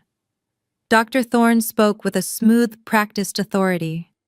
He claimed he had thoroughly reviewed accounts of my behavior provided by my family. Without ever having spoken a single word to me in his entire life, he confidently diagnosed me with acute grief-induced psychosis and severe financial delusions. He told Judge Miller that I was entirely detached from reality, suffering from grandiose hallucinations regarding my personal wealth. In my professional medical opinion, Dr. Thorne stated gravely, Naomi is in immediate danger to her own financial well-being. She is entirely incapable of managing her assets. If left to her own devices, she will squander her remaining savings and end up homeless. It is my strong recommendation that her parents Gregory and Patricia be granted full conservatorship to protect her estate. I sat perfectly still, my expression a mask of calm indifference. I did not object. I let him cement his fraudulent medical opinion right into the official court transcript. Leonard thanked the doctor and called his star witness to the stand. Terrence Jackson. Terrence practically strutted to the witness box. He placed his hand on the Bible and swore his oath. He sat down looking directly at me with a smug, victorious grin. He was entirely convinced that he was the smartest man in the building. Mr. Jackson, Leonard prompted, "Could you explain to the court the financial situation your sister-in-law is currently facing?" Terrence leaned into the microphone, his voice smooth and incredibly sincere. "It is a tragedy, Your Honor. David Naomi's late husband was a terrible businessman. He died leaving her drowning in massive, unmanageable debt. To keep his startup afloat, David begged me for a $2 million loan from my own commercial real estate firm. I gave it to him because we are family." Terrence looked at the judge with wide, innocent eyes. "Now that David is gone, the creditors are circling. Naomi is about to lose her house. I had my legal team draft an emergency power of attorney so I could step in, negotiate with the banks, and save her home from foreclosure. But her delusions have made her paranoid. She thinks I am trying to steal from her. She is hoarding her last remaining pennies while I'm just trying to protect her from absolute ruin." It was a breathtaking performance. It was also textbook perjury. Every single syllable he uttered was a documented lie spoken under oath in a court of law. He was testifying that David owed him $2 million. He was testifying that he was a successful, solvent business owner. He was testifying that his forged document was a legitimate tool of salvation. He was digging his grave so deep he would never see the sunlight again. "No further questions, Your Honor," Leonard said, smiling broadly. Terrence stepped down from the witness stand, adjusting his tie, looking incredibly proud of his fabricated testimony. He walked back to his table and sat next to Brittany, who squeezed his hand affectionately. They thought it was over. They thought they had just won the entire war. Judge Miller looked down at her notes, her expression unreadable. She then turned her gaze directly to me. I was sitting alone at the defense table, completely unbothered, with no legal representation in sight. "Naomi," the judge said, her voice echoing in the quiet courtroom, "you have elected to represent yourself in this highly serious matter. Do you have anything to say in your defense against these severe allegations?" I slowly reached out and placed my hand on the brass lock of my leather briefcase.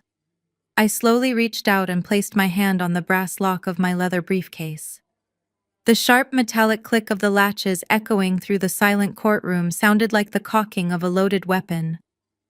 I did not scramble. I did not rush. I opened the lid with deliberate, calculated precision and pulled out a single, neatly bound manila folder. I stood up from the defense table. I did not shed a single tear. My hands were perfectly steady, my posture rigid and unyielding. I smoothed the front of my charcoal gray suit and looked directly up at the high bench. "Yes, Your Honor," I said, my voice projecting clearly and confidently across the room. "I have a comprehensive defense against every single one of these fabricated allegations." Judge Miller looked at me, her brow furrowing slightly. She had just spent the last 20 minutes listening to a lawyer and a corrupt doctor describe a hysterical, mentally broken widow who was completely detached from reality. But the woman standing before her was speaking with the poised, articulate authority of a seasoned corporate executive. The stark contrast between their perjured testimony and my actual physical presence was immediate and jarring. Leonard Clark shifted uncomfortably in his chair at the petitioner's table. He leaned over and whispered something frantic to my father, Gregory. Terrence just crossed his arms, trying to maintain his arrogant smirk, but his right leg began to bounce nervously under the wooden table. The confident facade was already beginning to crack. "Your Honor?" I continued, maintaining unwavering eye contact with the judge. "The petitioners have brought forward a paid medical professional to testify that I am suffering from grandiose financial delusions. They claim I am hallucinating personal wealth and that I am currently drowning in unmanageable debt. They argue that this supposed debt makes me an immediate danger to myself and necessitates the stripping of my fundamental civil liberties today. I stepped out from behind the defense table and walked slowly toward the center of the room, holding the folder at my side. However, I stated firmly one does not need a psychiatric evaluation to disprove a financial delusion. One simply needs empirical documented proof of reality. I am a licensed forensic accountant, Your Honor. I deal exclusively in facts, figures, and verified paper trails. Therefore, I will not be submitting a counter-medical evaluation today. Instead, I asked the court to formally review my primary defense document. I held out the manila folder. The bailiff, a tall man in a crisp uniform, stepped forward, took the folder from my hands, and carried it up to the judge's heavy mahogany bench. I asked the court to enter this into the official record as Exhibit A. I announced, turning my body slightly so I could look directly at Terrence and my parents. Leonard Clark immediately stood up, his face flushed with sudden panic. "Objection!" "Your Honor," he stammered loudly, raising his hand. "The respondent has no legal counsel. She cannot simply submit unverified personal documents to contradict a sworn medical diagnosis. We have no idea what she just handed you. It could be a forged bank statement or another manifestation of her tragic psychosis." Judge Miller held up her hand, silencing Leonard instantly. "You will have your chance to review the exhibit, Mr. Clark," the judge said sharply. "Sit down." Leonard reluctantly sank back into his chair. Terrence stopped bouncing his leg, leaning forward with a sudden intense paranoia. He stared at the folder resting on the judge's desk like it was a live grenade. Judge Miller opened the manila folder. I watched her eyes scan the first page. The document inside was not a standard bank printout. It was not a personal spreadsheet. It was a massive legally binding portfolio printed on heavy premium archival paper. Even from where Leonard was sitting across the room, he could clearly see the intricate anti-fraud watermarks embedded in the pages, and the heavy gold foil embossed seals stamped at the bottom of every single sheet. That is a certified, notarized, and fully verified document directly from the executive offices of the Manhattan Trust Management firm. I explained, my voice ringing with absolute, undeniable authority. It is the largest, most heavily regulated private wealth management institution on the East Coast. That specific document was legally finalized and registered with the federal government earlier this week. Judge Miller put on her reading glasses. She flipped to the second page, her eyes scanning the bold typed paragraphs. The courtroom was so incredibly quiet, you could hear the soft rustle of the thick paper as she turned the page. I watched the judge's expression shift. The stern, skeptical look she had worn since the hearing began completely vanished. Her eyebrows shot up toward her hairline, her eyes widened behind her glasses. She looked up from the heavy document, staring down at me with absolute astonishment. "Miss Naomi," Judge Miller said, her voice dropping an octave, losing all of its previous judicial detachment. "Are these figures accurate? Are you presenting this as a current verified statement of your personal financial solvency?" I smiled, a cold, terrifying smile that was aimed entirely at my family. "They are entirely accurate, Your Honor," I replied. My mother, Patricia, gripped the edge of her table, her knuckles turning white. Brittany looked at Terrence, pure panic flashing across her face. They had come to court expecting to conquer a helpless victim, but they were suddenly realizing they had walked straight into a slaughterhouse. Judge Miller adjusted her glasses, leaning closer to the heavy parchment, as if she could not quite believe the numbers printed in black ink.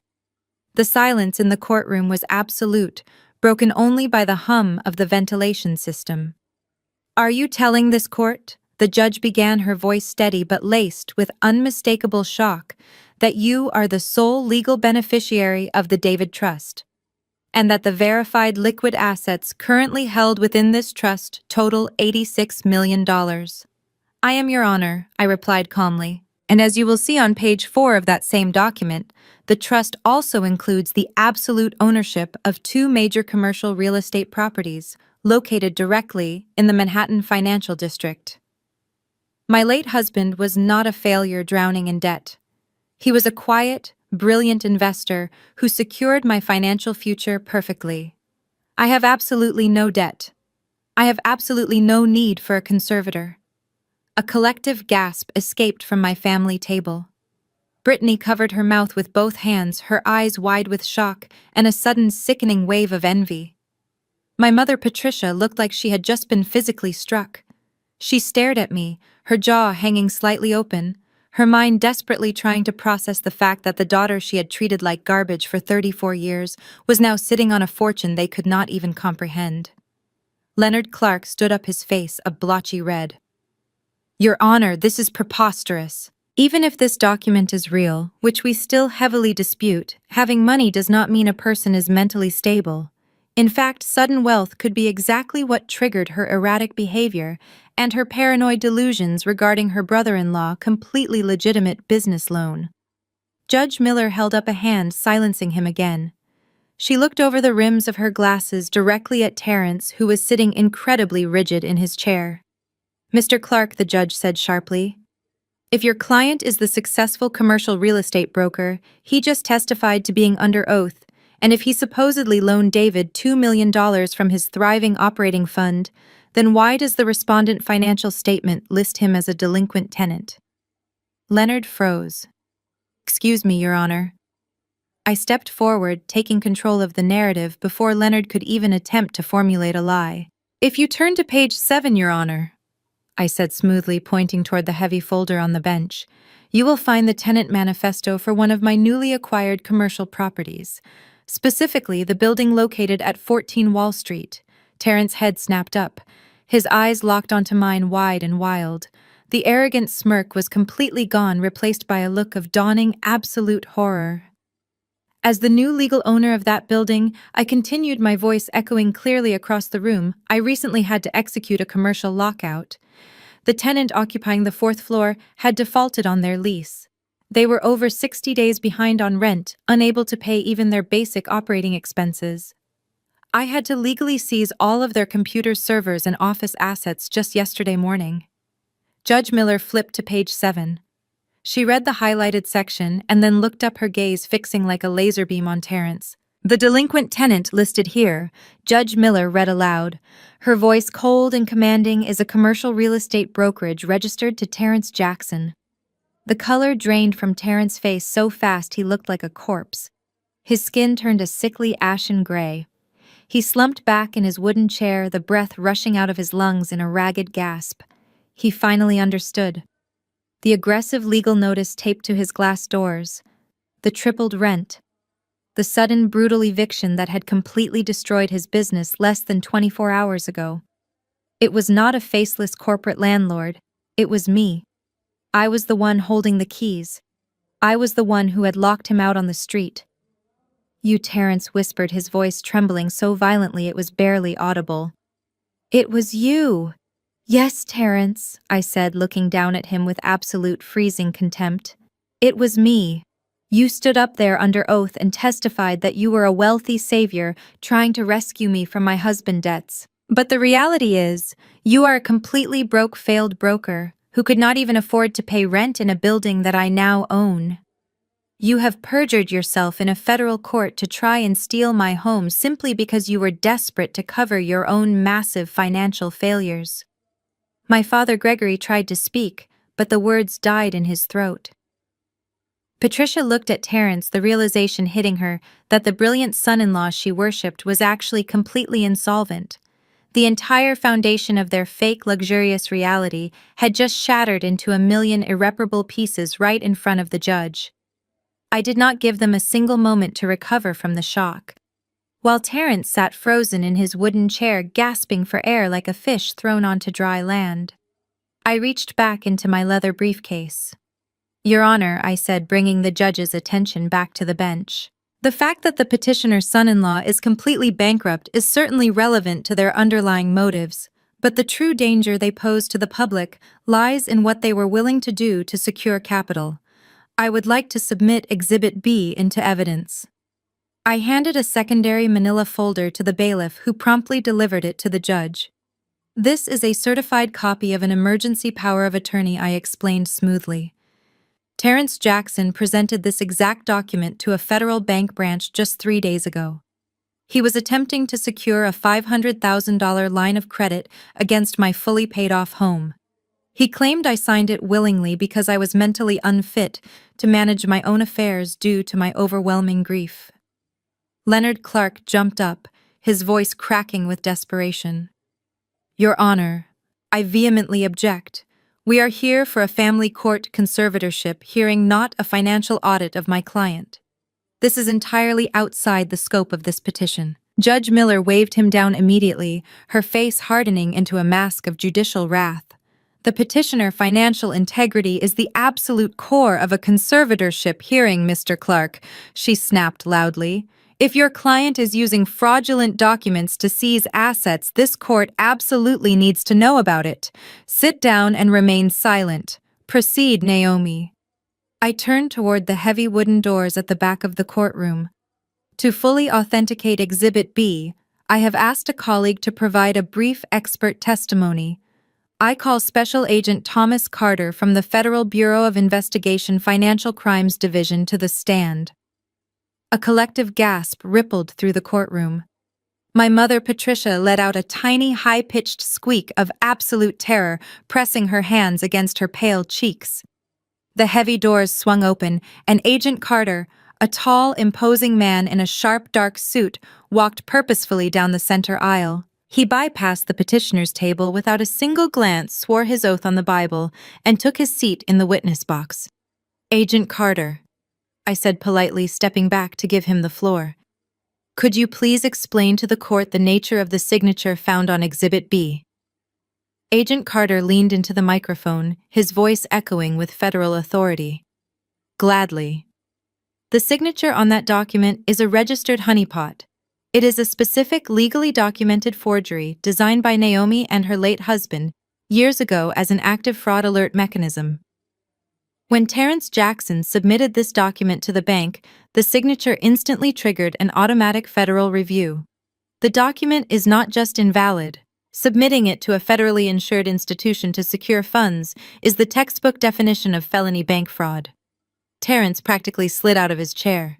He was violently shaking his head, muttering under his breath that it was a trap that I had set him up. But his nightmare was only just reaching its climax. Agent Carter is not the only piece of evidence regarding this specific fraud, I announced to the completely silent court. I also have a verified time-stamped audio recording taken directly from the security cameras hidden inside my living room. This recording captures the exact moment Terrence Jackson and his legal counsel, Mr. Clark, attempted to extort me using a forged promissory note. Leonard Clark turned the color of chalk. He grabbed his briefcase, looking like he wanted to sprint out of the building. Judge Miller leaned forward, her eyes wide with absolute fury. Play the recording, Naomi, the judge ordered. I pulled a small digital audio player from my briefcase, placed it on my desk, and pressed play. The crystal-clear audio filled the room. It was Terrence's voice, arrogant and booming. He was bragging in explicit detail about setting up shell corporations in Delaware. He was laughing about taking out multiple commercial lines of credit under his brokerage name and inflating the value of his real estate portfolio. He proudly described wiring fraudulently obtained funds across state lines to wash the money. Then came the absolute death blow. The recording played the exact moment Terrence threatened me in my own home. I will offer you a deal, his recorded voice sneered. Wire me every single dollar of liquid cash you currently possess by tomorrow morning. If you give me whatever savings you have to help stabilize my company, I will hold off on seizing the house for another month. Refuse and my lawyer here will start the eviction and liquidation process on Friday. I pressed stop. The silence that followed was heavy, suffocating, and entirely permanent. The arrogant real estate broker who had marched into the courtroom expecting an easy victory had just been completely dismantled. He had confessed to bank fraud, wire fraud, extortion, and money laundering, all in his own words, broadcasted directly to a federal judge and an active FBI agent. His massive ego had finally destroyed him. The silence in the courtroom was so absolute that I could hear the erratic, shallow breathing coming from Terrence's chest. Judge Miller sat frozen behind her heavy mahogany bench, her eyes locked onto the digital audio player resting on my desk. The sheer audacity of what she had just heard completely stripped away any remaining shred of judicial neutrality. She took a deep breath and when she finally spoke, her voice cracked like a whip. "Mr. Clark." Judge Miller said, her tone dripping with absolute venom. "You and your clients came into my courtroom today and attempted to weaponize the legal system against a perfectly sane, grieving widow. You presented a purchased, entirely fraudulent medical diagnosis from a corrupt doctor to strip away her civil liberties. And you did all of this while your star witness was actively committing severe federal crimes to cover his own massive financial incompetence." Leonard Clark was shaking so violently his knees were practically knocking together against the wooden table. He threw his hands up in a desperate gesture of surrender. "Your Honor, I swear to you, I had absolutely no knowledge of the bank fraud. I was only retained for the family court petition. I was lied to, just like the court." "Save it for the State Disciplinary Committee," Mr. Clark, the judge snapped sharply. She picked up her heavy wooden gavel. "The emergency petition for the conservatorship of Naomi is hereby dismissed with extreme prejudice. Furthermore, I am ordering the court clerk to immediately forward the entire transcript of this hearing, along with the petitioner's sworn financial disclosures, directly to the district attorney for a full perjury investigation regarding Gregory and Patricia." The gavel came down with a deafening crack. The sound made my mother jump out of her seat. Gregory grabbed his chest, his face turning a dangerous shade of purple. They had volunteered their own financial records, and now those records were going to be scrutinized by criminal investigators. But the nightmare for Terrence was far from over. Agent Carter stood up from the witness box. He buttoned his dark suit jacket and looked directly down at Terrence. "Judge Miller is correct," Agent Carter announced, his voice carrying the full terrifying weight of the federal government. "This family court matter is officially concluded. However, the federal investigation into Terrence Jackson is currently active and fully authorized." Right on cue, the heavy wooden doors at the back of the courtroom swung open. The heavy measured footsteps of two United States Marshals echoed across the polished hardwood floor. They were massive, intimidating men, wearing dark, tactical vests with federal law enforcement insignia clearly visible on their chests. They walked straight down the center aisle, their eyes locked entirely on the petitioner's table. They bypassed me completely, treating me exactly like the protected federal informant I had become. They approached the table where my family sat frozen in absolute terror. Terrence Jackson, the lead marshal, said, his voice deep and uncompromising.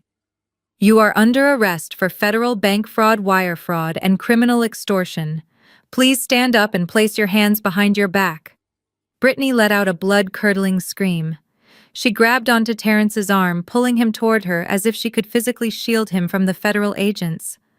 "No, you cannot take him!" she shrieked hysterically, her perfect makeup running down her face in dark streaks.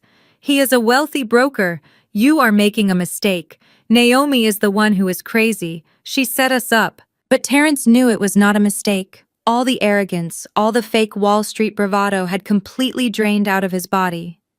He was nothing but an empty, terrified shell.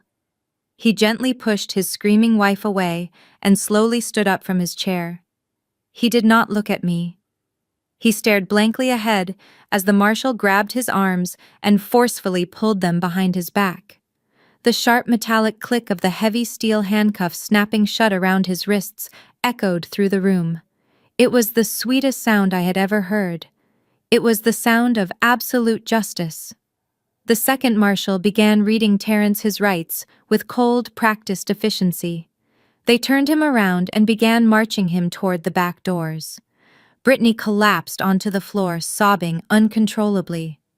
My parents just stared in absolute shock, completely paralyzed by the catastrophic destruction of their golden child's perfect life. Terrence was paraded right past my defense table. For one brief second, he finally looked at me. His eyes were wide and filled with tears of terror. I did not blink. I did not smile. I just watched him take his final steps as a free man. I just watched him take his final steps as a free man. The heavy wooden doors slammed shut behind the federal agents, sealing Terrence's fate permanently. Inside the courtroom, the suffocating silence finally shattered.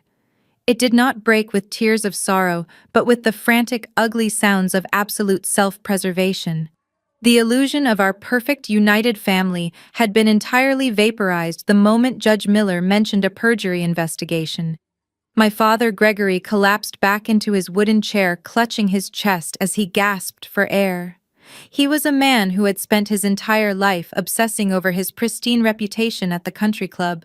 Now his sworn financial disclosures were on their way to the district attorney.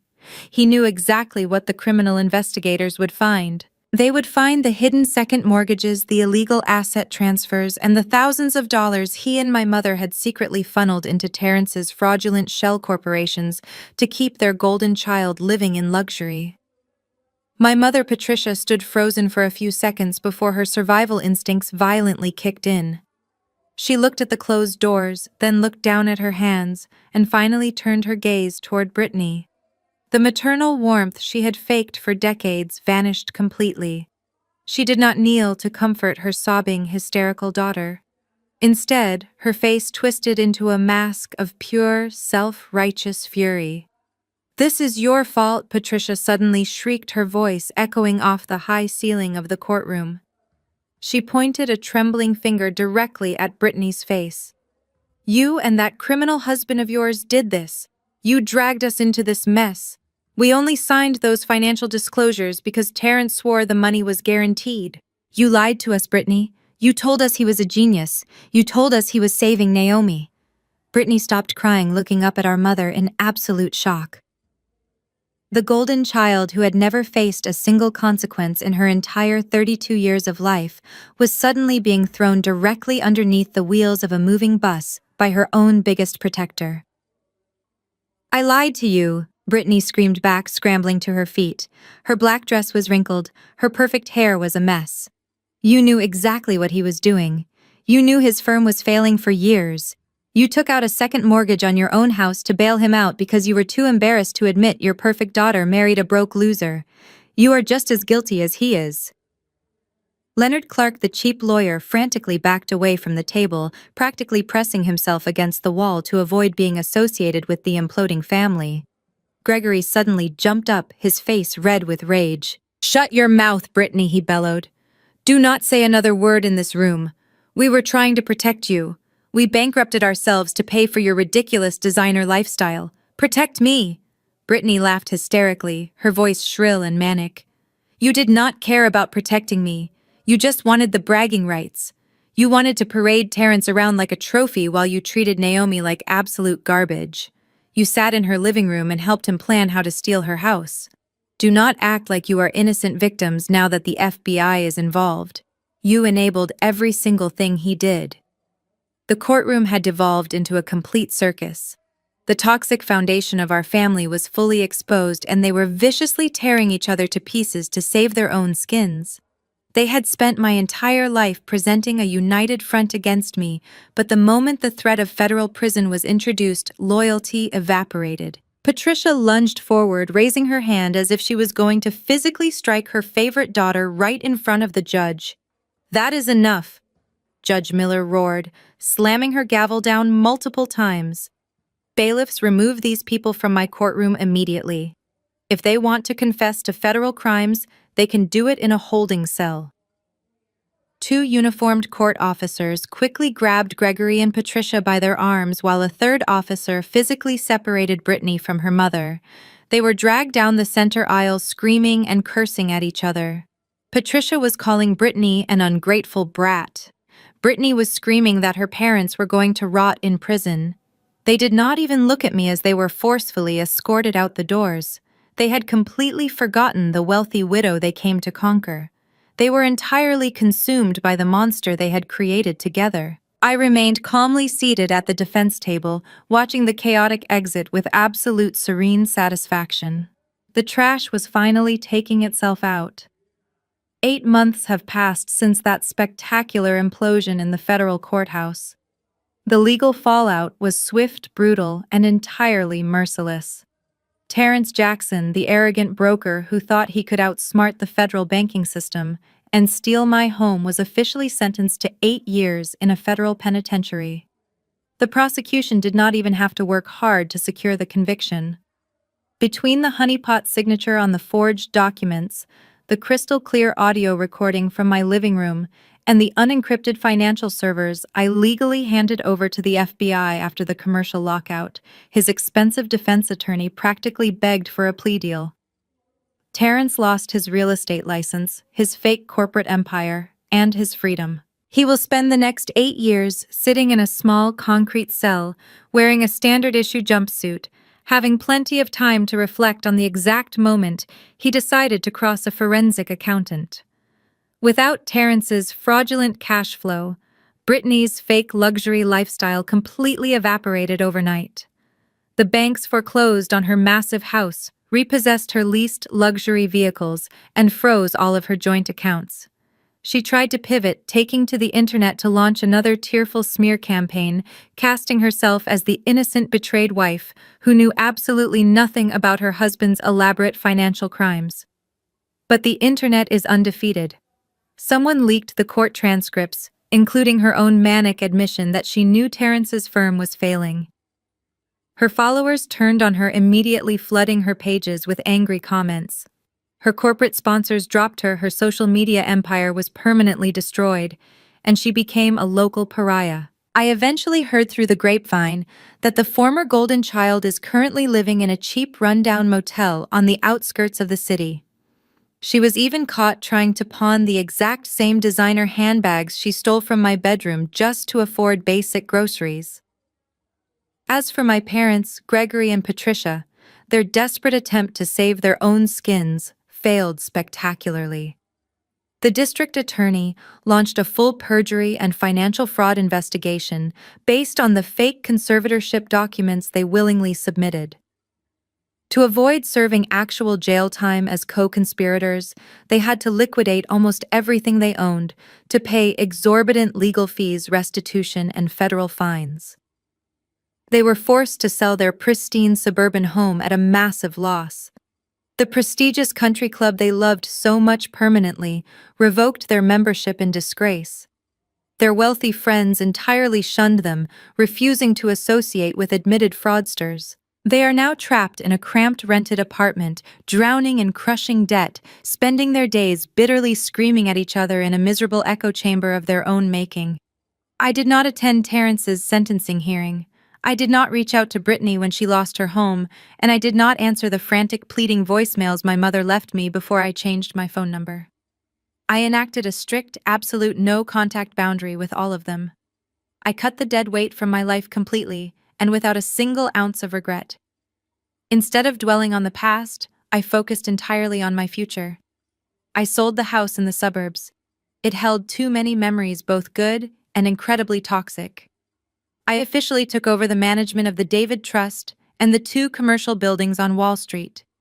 I even moved my own forensic accounting firm into the exact same premium office suite Terrence was evicted from, completely remodeling the space to serve as my new corporate headquarters. Right now, I am standing by the floor-to-ceiling windows of my newly renovated penthouse apartment in New York City. The view is absolutely breathtaking. The city lights stretch out before me like a sea of diamonds against the dark night sky. The air up here is clean, quiet, and perfectly peaceful. I have built a life defined by genuine success, absolute financial independence, and unapologetic self-respect. David left me the tools to secure my future, but I was the one who swung the hammer that shattered the toxic chains binding me to my abusers. Family is not defined by blood. It is defined by respect, loyalty, and love. When those things are violently weaponized against you, you have no obligation to stay and be a victim. I took a slow sip of my wine, watching the bustling city below, feeling a profound sense of permanent closure. The long, exhausting war is finally over, and I emerged completely victorious. Have you ever had to let the trash take itself out? Tell me your story in the comments, and do not forget to subscribe. The most striking takeaway from Naomi's harrowing journey is the profound power of emotional discipline in the face of devastating betrayal. When confronted with the ultimate treachery by her own flesh and blood just hours after her husband's funeral, the natural human response, which would be to scream, cry, or violently confront her abusers. However, Naomi teaches us that explosive anger often surrenders our power directly to those who wish to harm us. By remaining meticulously calm and leaning into her intellect rather than her raw emotions, she transformed her temporary vulnerability into an impenetrable shield. Toxic individuals, especially narcissistic family members who have spent decades casting you as the scapegoat, thrive on emotional reactions. They use your pain as leverage to manipulate the narrative and validate their cruelty. Naomi's story brilliantly illustrates that silence and strategic patience are often the most devastating boundaries you can establish against abusers. She did not waste her energy trying to convince her family to love her, nor did she engage in pointless screaming matches to prove her worth. Instead, she stepped back and allowed their unchecked arrogance, greed, and absolute lack of morality to become the very instruments of their own destruction. She simply gave them enough room to completely reveal their true selves to the world. Ultimately, this narrative serves as a vital reminder that our worth, safety, and future are not tethered to the people who happen to share our DNA. Walking away from a toxic family is not an act of cruelty. It is a necessary act of profound self-preservation. You do not owe your peace to those who actively plot your ruin, and walking away can be your greatest victory. If you have ever had to summon the courage to cut toxic relatives out of your life, to protect your peace, share your story in the comments below and subscribe to join our community of healing.